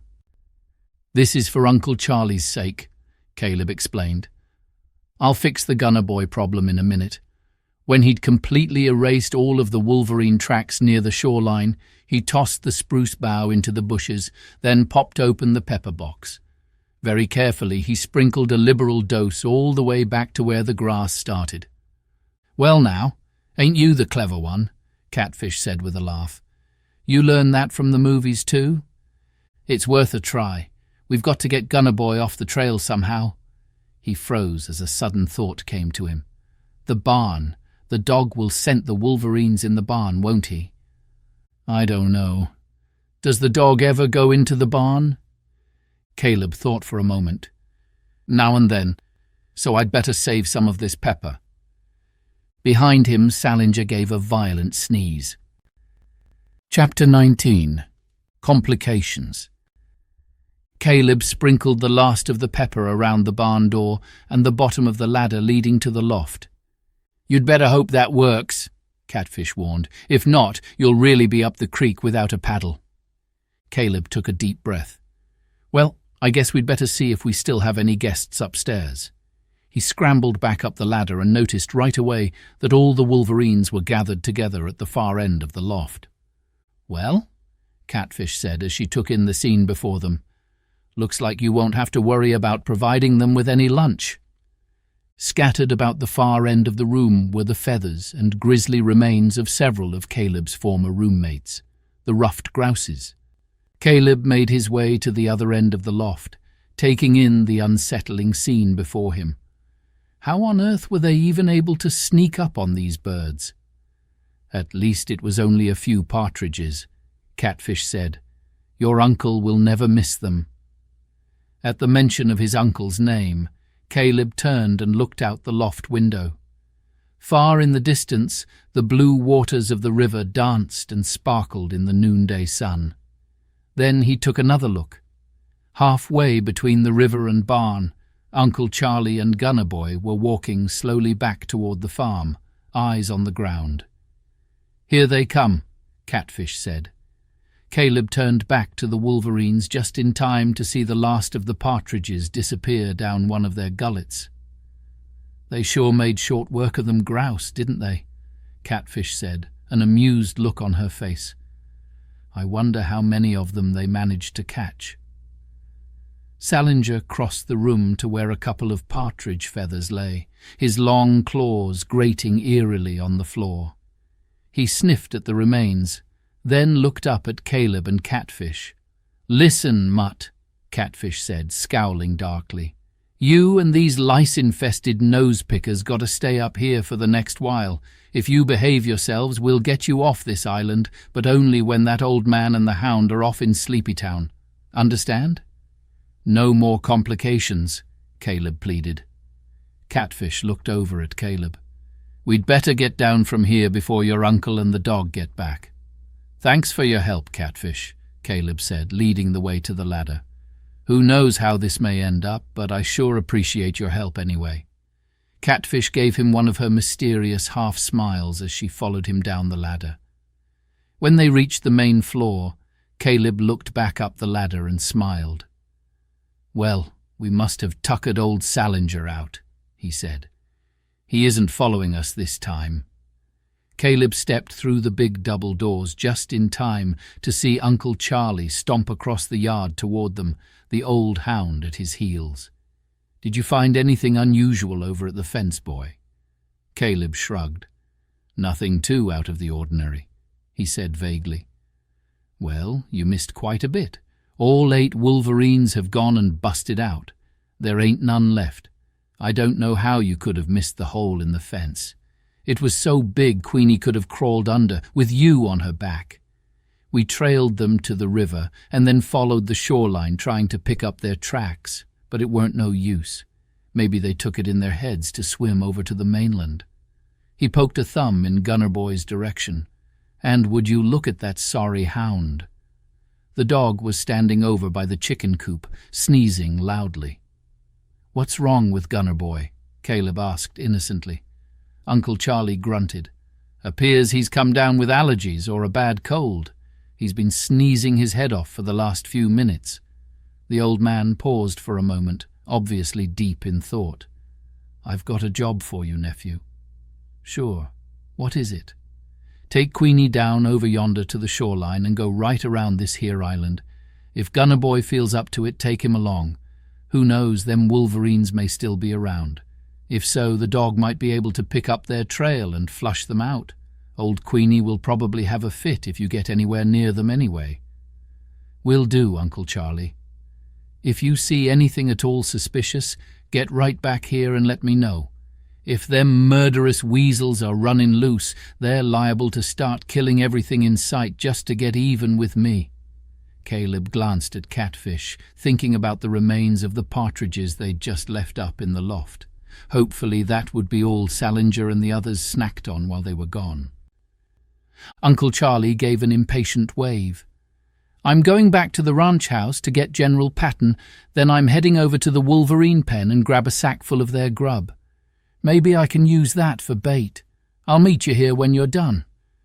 With that, he turned and headed across the yard toward his cabin. Queenie snorted happily and gave her head a toss as Caleb led her out of the pasture. To Caleb's surprise, he and Catfish had no sooner mounted the mare than Gunner Boy loped up behind them. "Good boy, Gunner," Caleb called. "At least he won't be nosing around the barn while we're gone." "I sure hope the Wolverines behave themselves until we get back," he said to Catfish over his shoulder. "No kidding," Catfish agreed. "If they decide to make themselves a chicken soufflé, you might as well pack your bags." The light breeze against his face and the warmth of the summer sun lifted his spirits as they approached the glistening blue waters of the river. Not far out from shore, a fish jumped. "Better make this quick," Catfish suggested as Queenie stepped down off the embankment and into the shallows. Caleb put his heels to Queenie as the sudden image of Wolverines marauding through the chicken coop flashed through his mind. Catfish was right. He had to get this job done as quickly as possible. He'd follow the shoreline around the island as fast as he dared, then hurry back to the barn. Splashing along beside them, Gunner Boy had no trouble keeping pace with the mare, his mournful eyes glancing occasionally up at the two riders. After several minutes they rounded a craggy point, and there before them was the familiar beach where Catfish had left the raft, and just beyond it was Uncle Charlie's pontoon boat. "This is far enough," Caleb announced. "I'm heading back." He yanked hard on the mare's reins, guiding her out of the water and up onto the narrow pathway leading to the farm. He then put Queenie into a full gallop down the narrow trail through the woods. The feeling of dread was now so overwhelming that he was almost desperate to get back to check on the Wolverines. When they rode into the farmyard, everything looked normal enough. A smattering of chickens and pigs scrounged in the penned-up areas as they always did. The half-dozen sheep grazed contentedly over in their pasture. "Your Uncle Charlie must still be over at the Wolverine pen," Catfish said as they watched Gunner Boy wander over to the cabin, then drop into an exhausted heap by the steps. Caleb rode the mare back to the pasture where Pearl was waiting. He was dying to check on the Wolverines, praying they were still up in the loft and not out somewhere else creating havoc. A sickening feeling suddenly filled him. Something was just not right. Caleb dashed into the barn and scrambled up the ladder with Catfish right behind him. When he poked his head up into the loft and looked around, everything appeared to be in order. The Wolverines were all hunkered down quietly at the far end by the window. Then Caleb saw it. A few feet inside the loft window lay the carcass of a half-eaten pig, and near it the unmistakable remains of at least one chicken. Caleb could hear Catfish gasp as she took in the scene before them. Slowly he crossed the room, his stomach rebelling as he approached the gruesome remains of the poor pig. A couple of the Wolverines were gnawing on what looked like the pig's back leg. Suddenly, an overpowering fear gripped him. Where was Salinger? Caleb stepped back and looked around. 2 or 3 of the Wolverines were looking up at him, their dark eyes glued to his every move. Caleb began counting frantically. Were they all still here? Then he saw the lead Wolverine, standing over by the cot, chewing on a couple of the pig's ribs. "What did you do?" Caleb sputtered. "Can't we leave you alone for a few minutes?" The Wolverines continued looking up at him curiously. Only Salinger refused to look his way. Caleb's head was spinning. What would he do with this disgusting half-eaten pig carcass in the middle of his bedroom?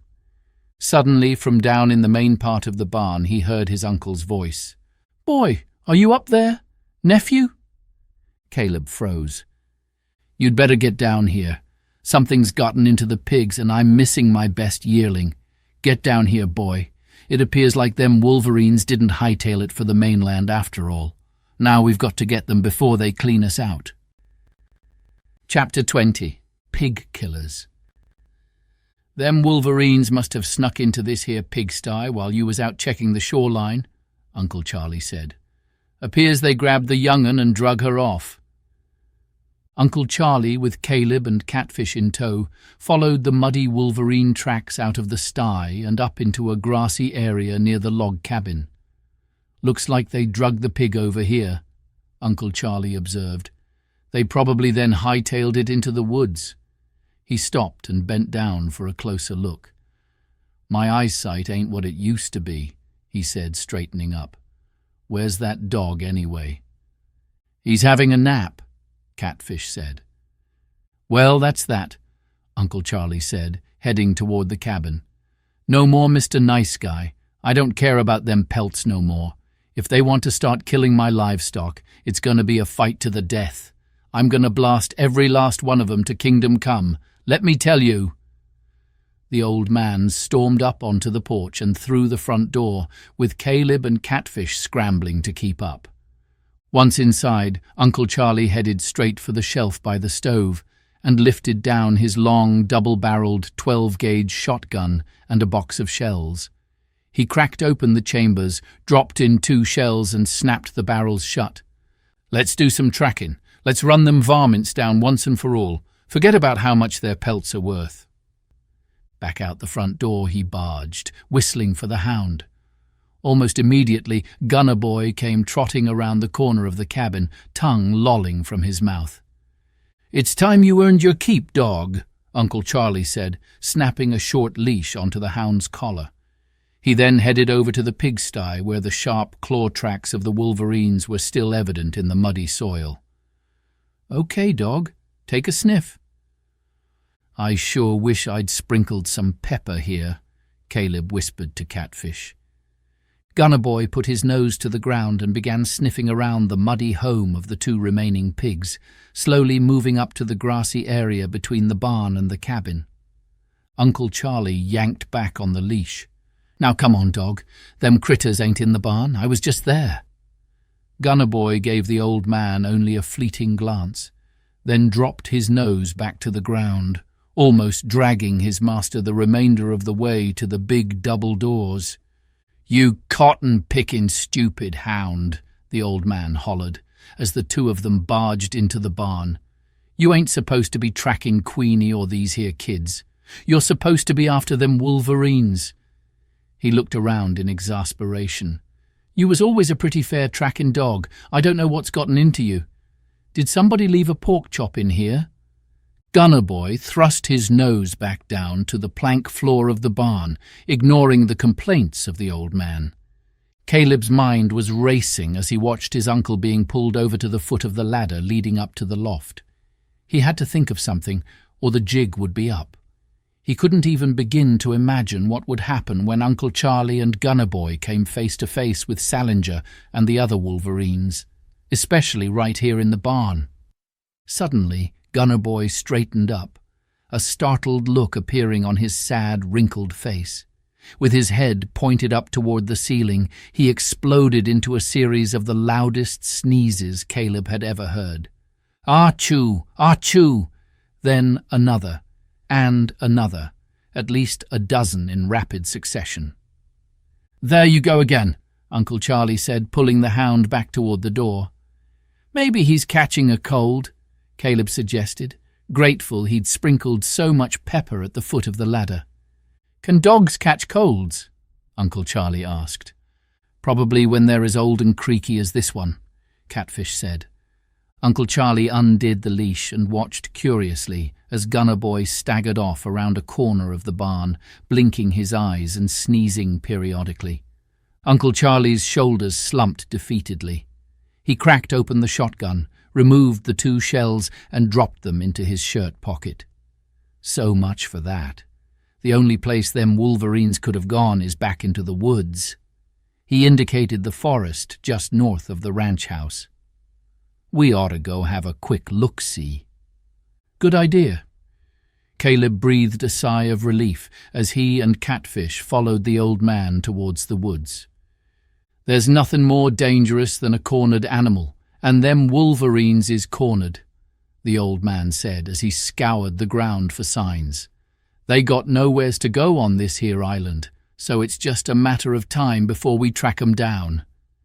He straightened up and looked at the boy suddenly, tilting his head to one side, as if an idea had just come to him.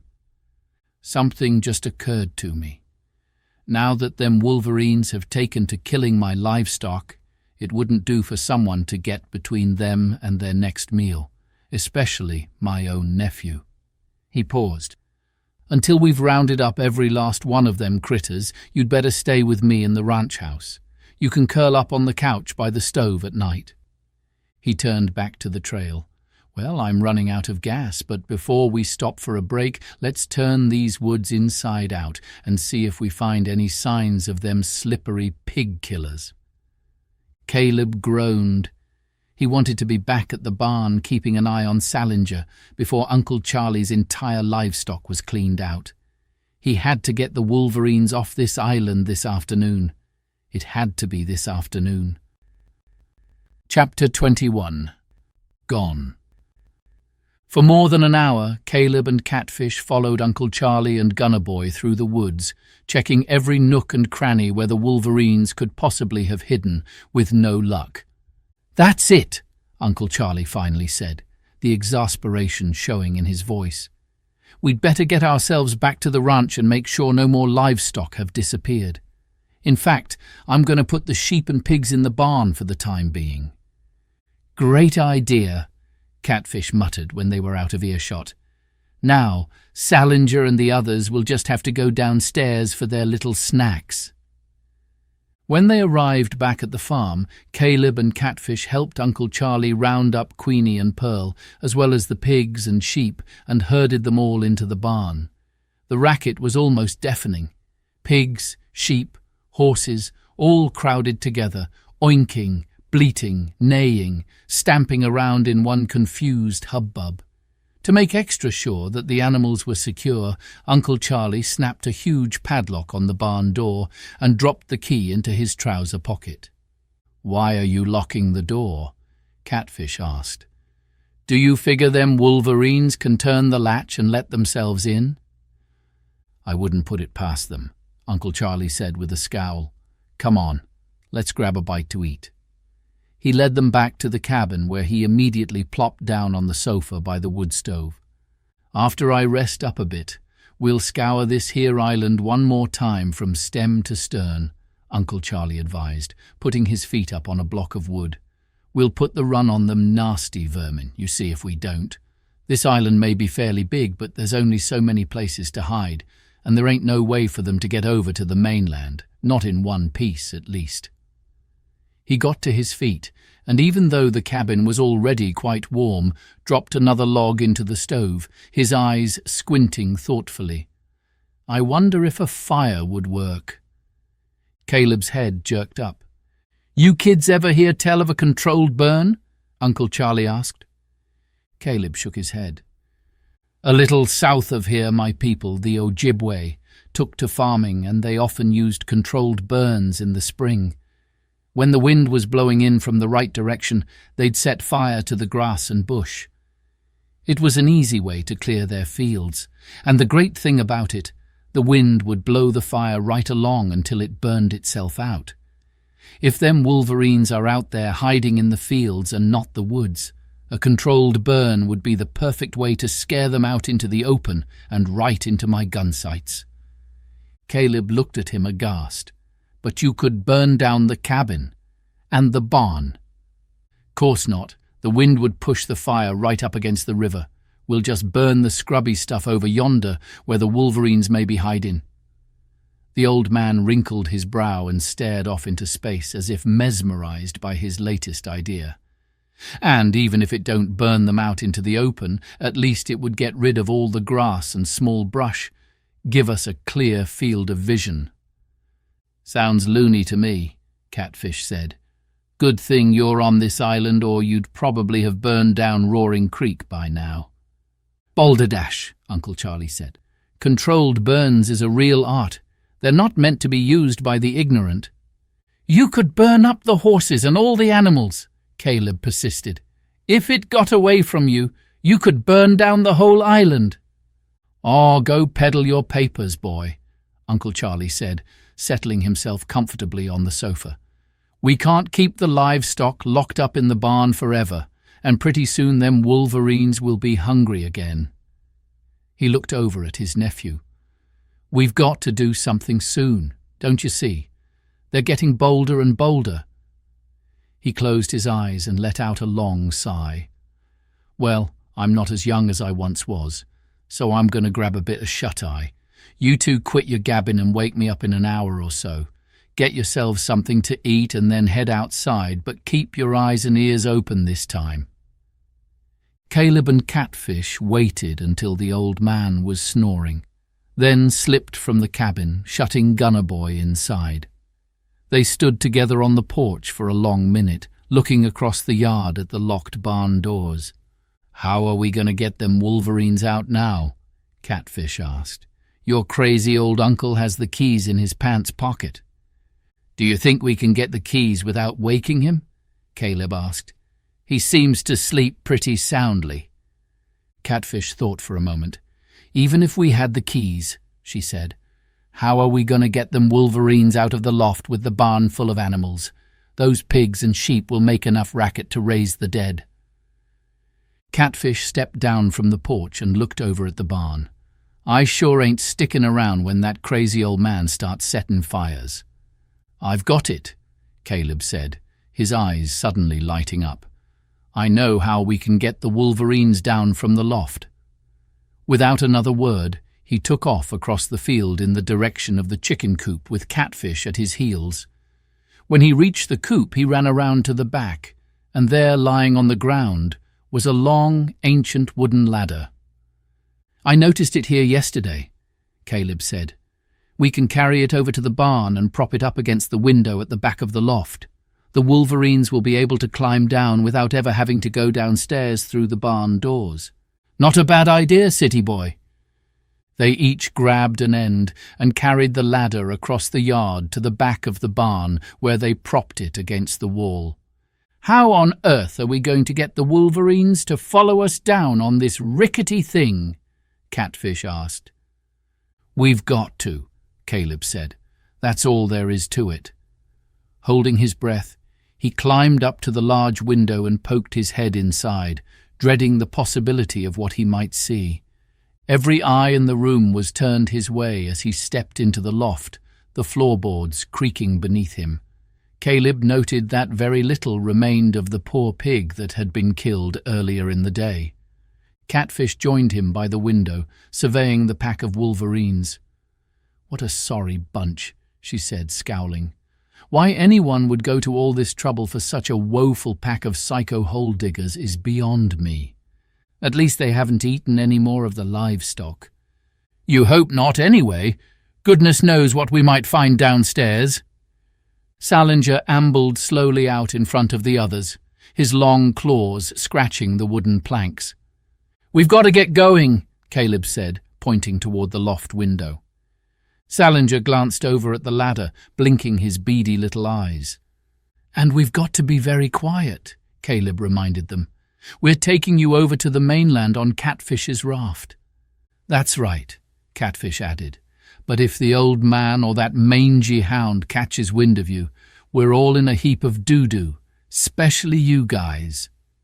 Caleb returned to the window, glancing over his shoulder to see if Salinger was following, and remarkably he was, and so were the other 7 adults, little bundles of fur already dangling from the mouths of several of them.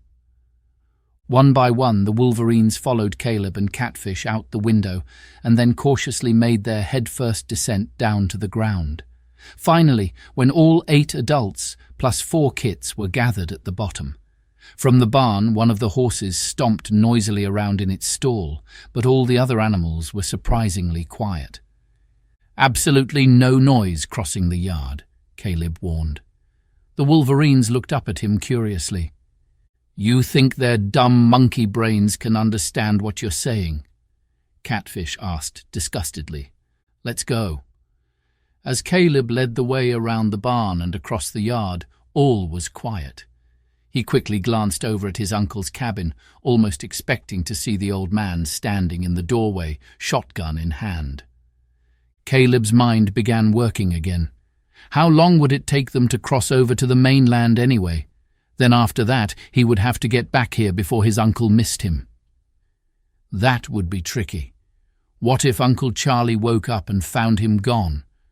Once more, a panicky feeling crept into his thoughts. When they arrived at the shoreline, Caleb was relieved to see Catfish's raft waiting for them. The Wolverines collected themselves into a little group by the water's edge, their 4 tiny bundles of fur all mewing plaintively. Well, this is it, fellas, Caleb said. The only way you're going to survive is by getting on the raft. Do you understand? I'll explain it to them, Catfish said. She stepped up to Salinger and the others and leaned over them threateningly. You disgusting cockroaches better get on this here raft, and I mean pronto. If you don't, that old man back there will be turning your mangy hides into winter jackets, which probably ain't a bad idea. With that, she hopped aboard the raft. Caleb followed her onto the gently bobbing craft, carefully moving to the farthest corner. Climb aboard, you black-hearted mongrels, Catfish ordered. Without the slightest hesitation, Salinger splashed into the water and climbed aboard. Immediately the other Wolverines followed suit, shuffling one at a time over to the same corner that Caleb occupied. Let's get the show on the road, Catfish said, stepping down into the shallow water and pushing them out from the shoreline. Caleb stood stock still in the far corner of the raft, with all 8 adults clustered tightly about his feet. Catfish then knelt by the mechanical apparatus and began cranking them out into the powerful current of the river. Although Caleb was greatly relieved to finally be on the raft with the Wolverines, he found his gaze returning time and again to the island, expecting that at any moment Uncle Charlie might appear on the shoreline. It was Catfish who finally jarred him back to reality.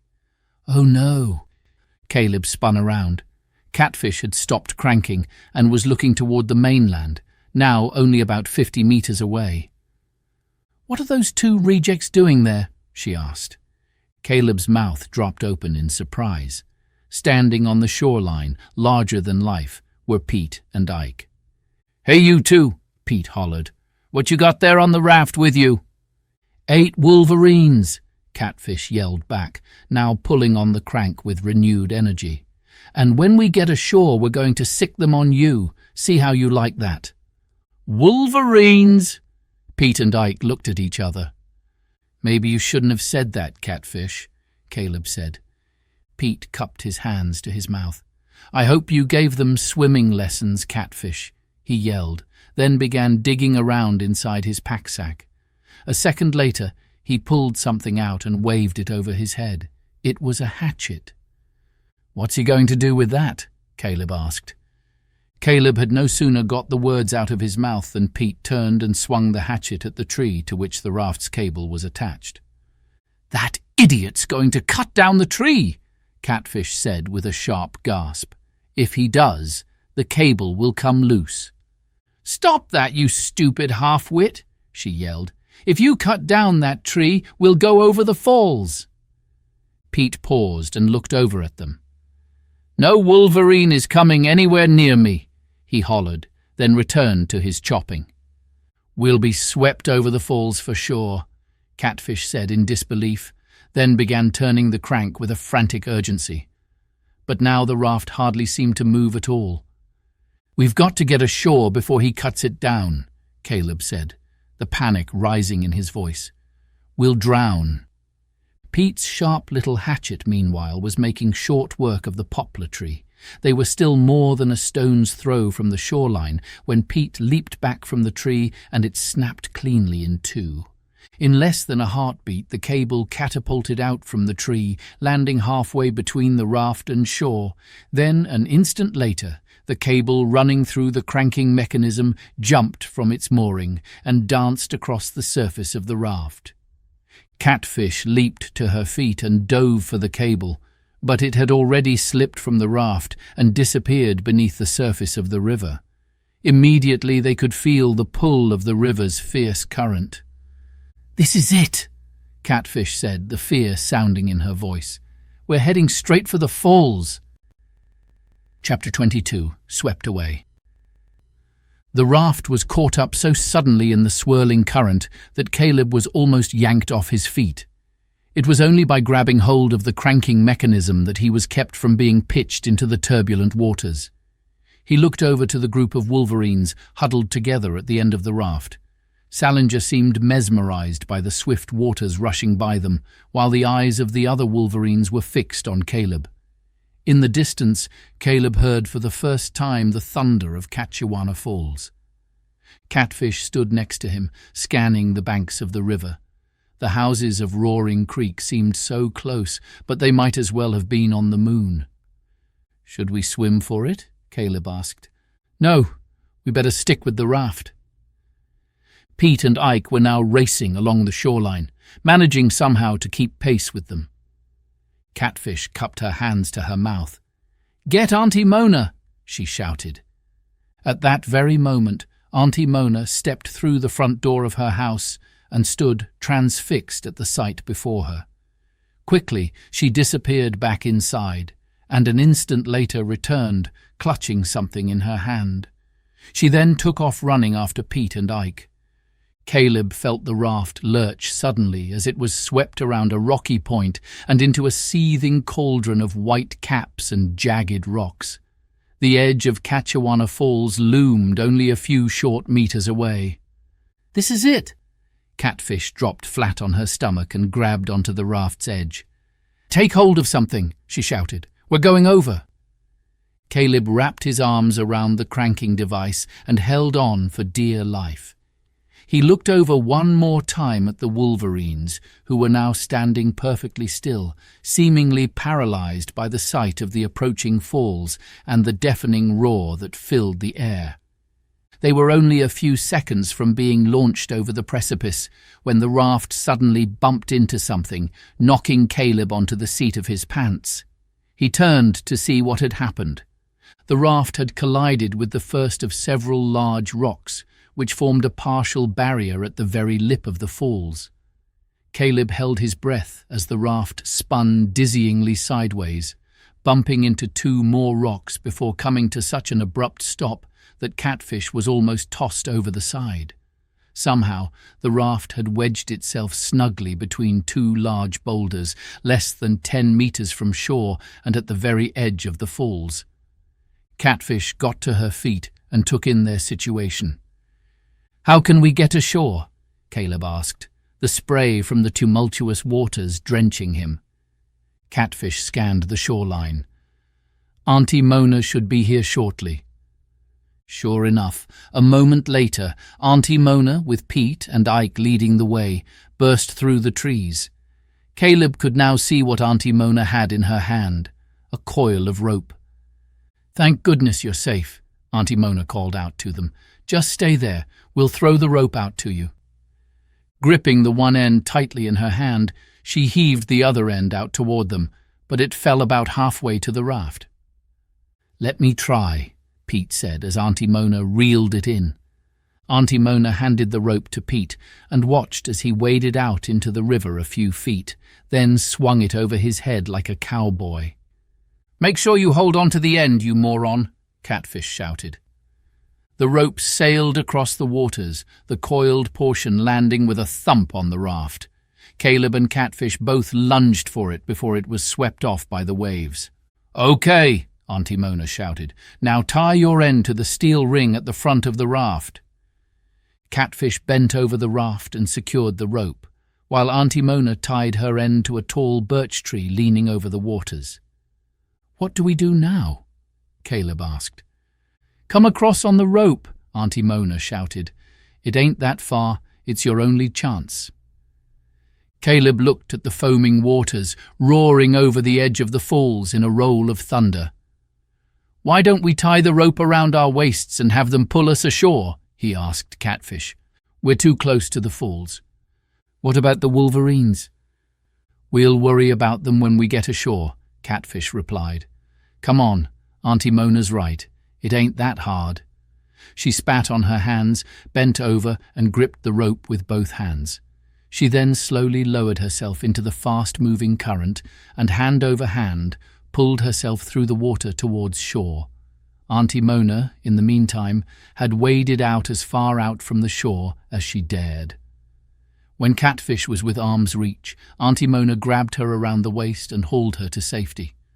Catfish struggled up onto the shoreline, her head hanging in exhaustion. Finally, she turned back toward Caleb. "Come on, city boy," she called. "It ain't so hard. Why, even these two brain-dead boneheads could probably make it." She glared at the two boys standing nearby. Caleb was now sitting on the edge of the raft, the rope clutched with both hands. Slowly he lowered himself into the current, the icy cold water sending shock waves through him as the fierce current tugged him savagely toward the precipice. For an instant he was certain that it would pull the rope from his hands and launch him over the falls, but it didn't, and he started the agonizing hand-over-hand journey to shore, all the while fighting to keep his grip on the slippery rope. He could see Catfish and the others on the shoreline, Pete and Ike both yelling their encouragement. Waist-deep in the water stood Auntie Mona, hand outstretched toward him. Finally, just when it seemed that his arms would be pulled right out of their sockets, Auntie Mona's strong hands grabbed hold of his shirt, and he was being dragged ashore.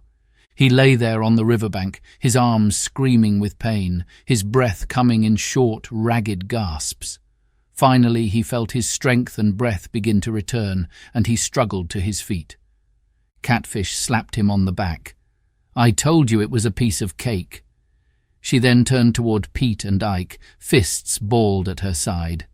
"Now I'll tend to you two," she said, taking a couple of steps in their direction. "Hey, we're sorry, Catfish," Pete said, retreating up the riverbank. "We didn't know you'd end up here. How were we to know?" "I keep forgetting," Catfish said in a low voice. "You're both idiots." "Never mind that right now," Auntie Mona said, straining her eyes at the stricken vessel. "What on earth are those critters out there on that raft? Gophers?" Caleb and Catfish paused and looked at each other. "They're actually Wolverines," Caleb finally admitted. "Uncle Charlie was raising them on the island.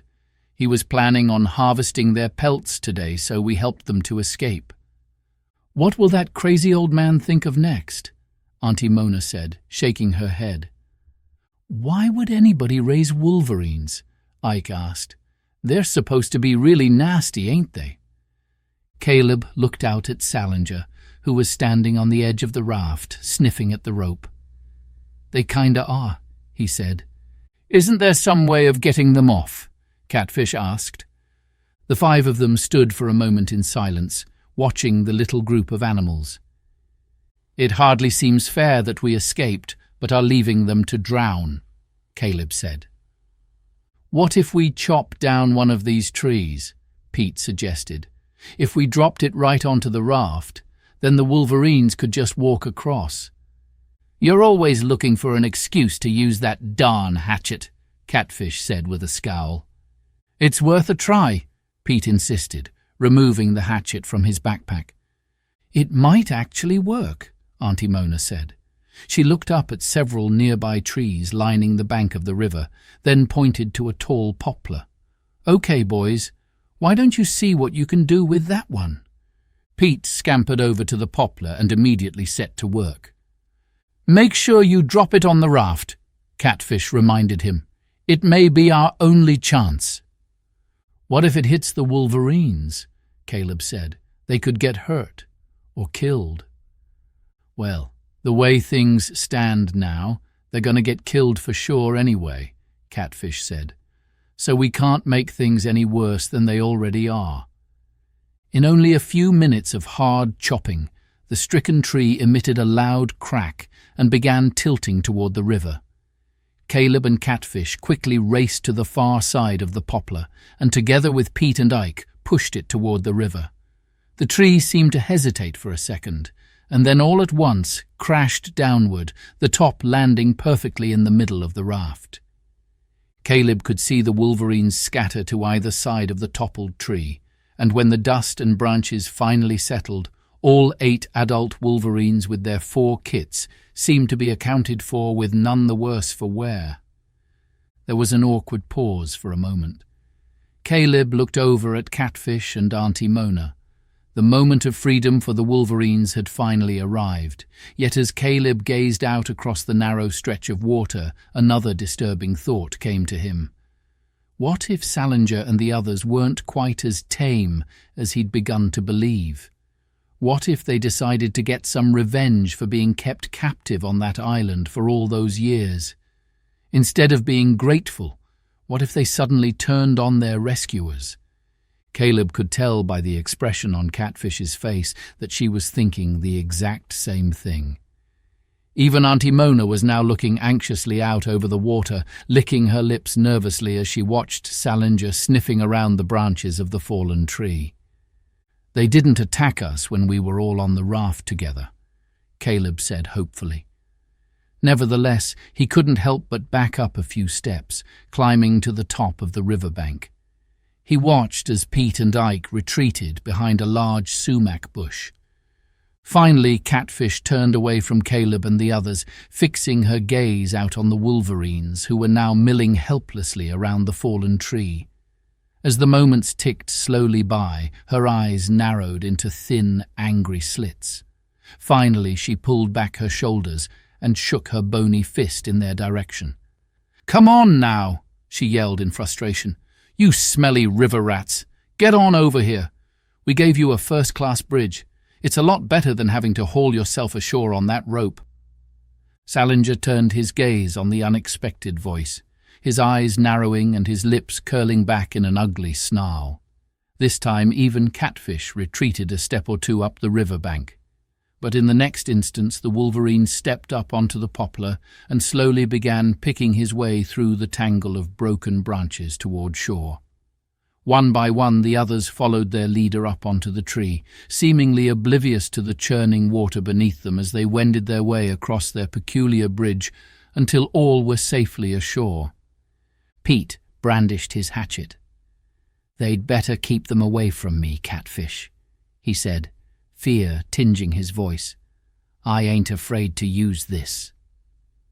Salinger was now standing by the fallen poplar tree, checking out each member of his little family. Then, with a deliberate turn of his head, he looked up at Caleb. The snarl was gone, and Caleb smiled. "You take good care of this bunch," Caleb said, "and stay clear of Uncle Charlie. From now on, you're going to have to work for a living." Chapter 23. Burned. Caleb felt a twinge of sadness pass through him as he watched Salinger lead his little troop up the riverbank and into the forest. "Well," Catfish said, "hopefully that's the last we see of them." "I know it sounds weird," Caleb said, "but I'm almost sorry to see them go." He noticed Auntie Mona looking out at the raft, still wedged between the two rocks. "You know," Auntie Mona said thoughtfully, "I think I know how we can save that raft." They all looked over at her curiously. "We've already got a rope tied to it," she explained, "and that's more than half the battle. Why can't we just pull it ashore?" "Pull it ashore," Pete echoed. "The current's too strong. We'd never be able to do it." "No, we wouldn't," Auntie Mona agreed, "but I'll bet my ATV could do the trick." Caleb could see Catfish's eyes light up. "Of course," she said. "That way we could save the raft." "First, we'll get you two into some dry clothes," Auntie Mona said, looking at Caleb. "Then we'll drag that raft back to where it belongs. We sure don't want to have to build another one if we don't have to." "What about the cable over to the island?" Catfish asked. "Can it be reattached?" "That shouldn't be too much of a problem," Auntie Mona said. "After all, It's still connected to the island. Pete cleared his throat awkwardly. "We'd better be heading for home," he said. "Sorry for the little misunderstanding." "Little misunderstanding," Catfish sputtered. "Remember," she warned, looking threateningly at the two brothers, "don't be telling Charlie about them Wolverines being on the raft." Pete's eyes suddenly widened. "I almost forgot," he said, reaching into his backpack. "Mrs. Clark at the post office asked us to drop this letter off for old Charlie." He handed it to Caleb. "Can you give it to him? It came special delivery." When Caleb turned the envelope over in his hand, he immediately recognized his mother's handwriting. "Thanks," he said, stuffing the letter into the pocket of his wet jeans. He could feel his heart racing at the thought of hearing from his mother. Without another word, Pete and Ike turned and disappeared down the trail into the forest. Auntie Mona, Catfish and Caleb walked the remainder of the way back to Roaring Creek in silence. They were just approaching Catfish's house when something out on the water caught Caleb's attention. He turned, and as he did, his heart leapt into his mouth. "What on earth?" Auntie Mona cried, looking out over the river. "It looks like your uncle's island is on fire." Sure enough, great billows of smoke were rolling out over the trees on the distant island. "Uncle Charlie was talking about doing a controlled burn," Caleb said. "He was sure it would flush the Wolverines out of hiding." "Looks like the fire got out of control on him," Catfish said. "It sure does," Auntie Mona agreed. "Look, isn't that old Charlie's pontoon boat heading this way?" Sure enough, Caleb could now see Uncle Charlie's big boat churning through the waters toward the mainland. "Now that is a peculiar-looking sight," Catfish said. "It appears that he's got a bunch of his animals with him." As the boat neared shore, Caleb could see that it was indeed crowded with Queenie, Pearl, Gunner Boy, several sheep, and the two remaining pigs. "He seems to have gotten most of them out of there anyway," Caleb said with relief. "I wonder how he managed that." "Well, they were all together in the barn," Catfish said, "and I bet they didn't need much coaxing to head down to the river when they saw that big fire heading toward them." When the pontoon boat finally bumped ashore, Catfish leaped into the shallow waters and helped tie the boat to a nearby jackpine. Most of the livestock waited only long enough for the craft to settle before leaping off and quickly foraging about the shoreline for something to eat. "What happened, Uncle Charlie?" Caleb asked as the old man stepped ashore. The old man shook his head. His clothes were sooty and he smelled strongly of smoke. "Well, I lit this patch of dry grass down by the river when that darn east wind shifted on me at the worst possible moment. Things got out of control in a real hurry, if you get my drift. I reckon it's going to burn down everything quicker than 2 shakes of a Wolverine's tail. But I did get all the livestock out okay, except for those chickens, but I figure they'll be okay." "A controlled burn," Auntie Mona said, shaking her head. "Mighty daring thing to do, Charlie." "So it was," Charlie said, looking back at his island. "Oh well, at least the fire will toast them pesky Wolverines. That's one good thing. Too bad about their pelts, though." He gazed curiously at his nephew's wet clothing. "Appears we're going to have to pick you up a bathing suit next time we're in town," he said. "That island of yours will be prime blueberry picking in a couple of years," Catfish said with a sly grin. "The blueberries is always better after a forest fire." The old man drew in a deep breath and looked over at his nephew. "Well, boy," he said, "I'm glad you're safe. When I got up from my nap and saw you and the raft was gone, I figured you'd come over here for a spell." He paused. "I guess you and me is both without a home now." "That's okay, Uncle Charlie. At least you're safe." "So what are you going to do now, Charlie?" Auntie Mona asked. "Oh, I expect I'll rebuild once I've had a chance to catch my breath," he said.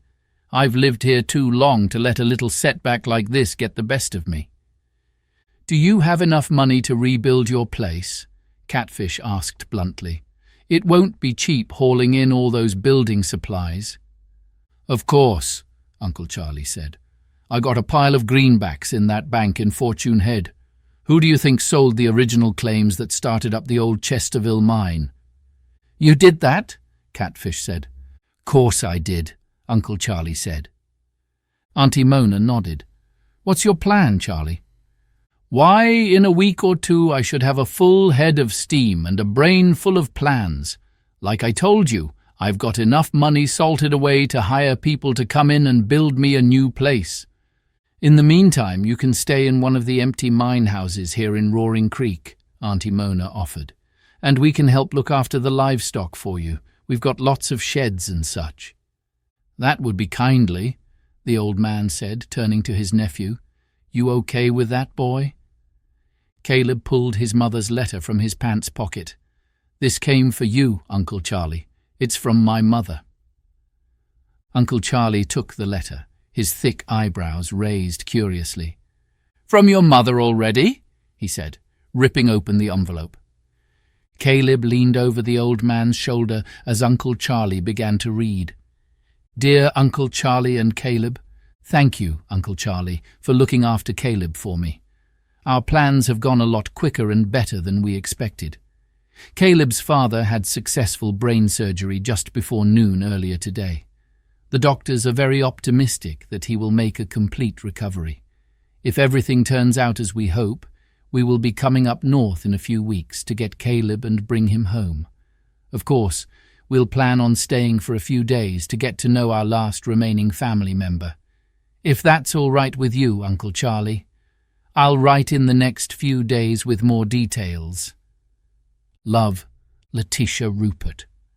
Caleb turned to Catfish, a big smile on his face. "Wow, my dad's all right. It looks like the operation worked." "They'll be coming up here?" Catfish said. Caleb nodded. "Well," Auntie Mona said, chuckling softly, "ain't that special news? But in the meantime, you're both going to need a place to stay, so let's get one of them empty mine houses cleaned up so you can move in. How's that sound?" "That's mighty considerate, Mona," Uncle Charlie said sheepishly. Catfish gave Caleb a faint grin. "So your parents will be coming up to get you," she said. "Not for a while, by the sound of it," Caleb said, smiling broadly. "And who knows? Maybe they'll like it so much up here they'll want to stay." Uncle Charlie gave Caleb a peculiar look, squinching his eyes up tight and tilting his head to one side. "What did you say your dad did for a living before his accident?"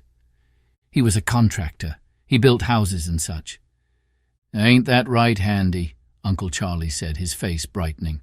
"And who needs a new house built and has good money to see that it's done proper?" "That's right," Catfish agreed. "Maybe your folks will stick around, at least until Charlie's house gets built." Caleb nodded thoughtfully. "That's true. It might be a good way for him to get back on his feet." "Well," Auntie Mona said, eyeing Caleb's wet clothing, "let's save that for later. I think we may have some of Pappy Zeke's clothes which should fit you okay. What do you say we get you changed and settled in?" "As long as you think Pappy Zeke wouldn't mind," Caleb said, giving Catfish a wink. Caleb followed the others up the pathway toward Auntie Mona's house. He couldn't believe it. His mom and dad would be here before he knew it. Too bad they wouldn't get to see his Wolverines, especially Salinger. In fact, he wished he could have gotten to know Salinger a little better himself. He paused, surprised that the thought of not having Salinger around anymore filled him with such a strange feeling of sadness. Reflections. The solitary Wolverine stood in the shadow of a tall black spruce. It was almost dark. The dusky blanket of night slowly drifted down over the northern wilderness and settled on everything like a thick woolen blanket. Stretching far into the distance before him was the surface of the body of water that the Wolverine knew so well. A loon slipped silently across its surface, its eerie, mournful cry disturbing the stillness of early evening. The Wolverine drank in his surroundings as if seeing it for the first time. a strange look of yearning briefly crossing his face. Behind him, a faint mewing sound finally drew him back from his reverie. A tiny bundle of life nudged softly against his side. He turned and saw his mate gently nosing the kit toward him. Salinger inhaled a deep lungful of fresh air, grateful that the smoke from the distant fire had finally dissipated. He glanced around the little clearing by the water at the other members of his family. He knew it was time to move on, to go where food was plentiful and safety was assured, far from humans and fences and all that had held them captive for so long. With a final look out over the water, he turned and led his little family farther into the forest, away from the memories of the great river and away from the presence of humankind forever.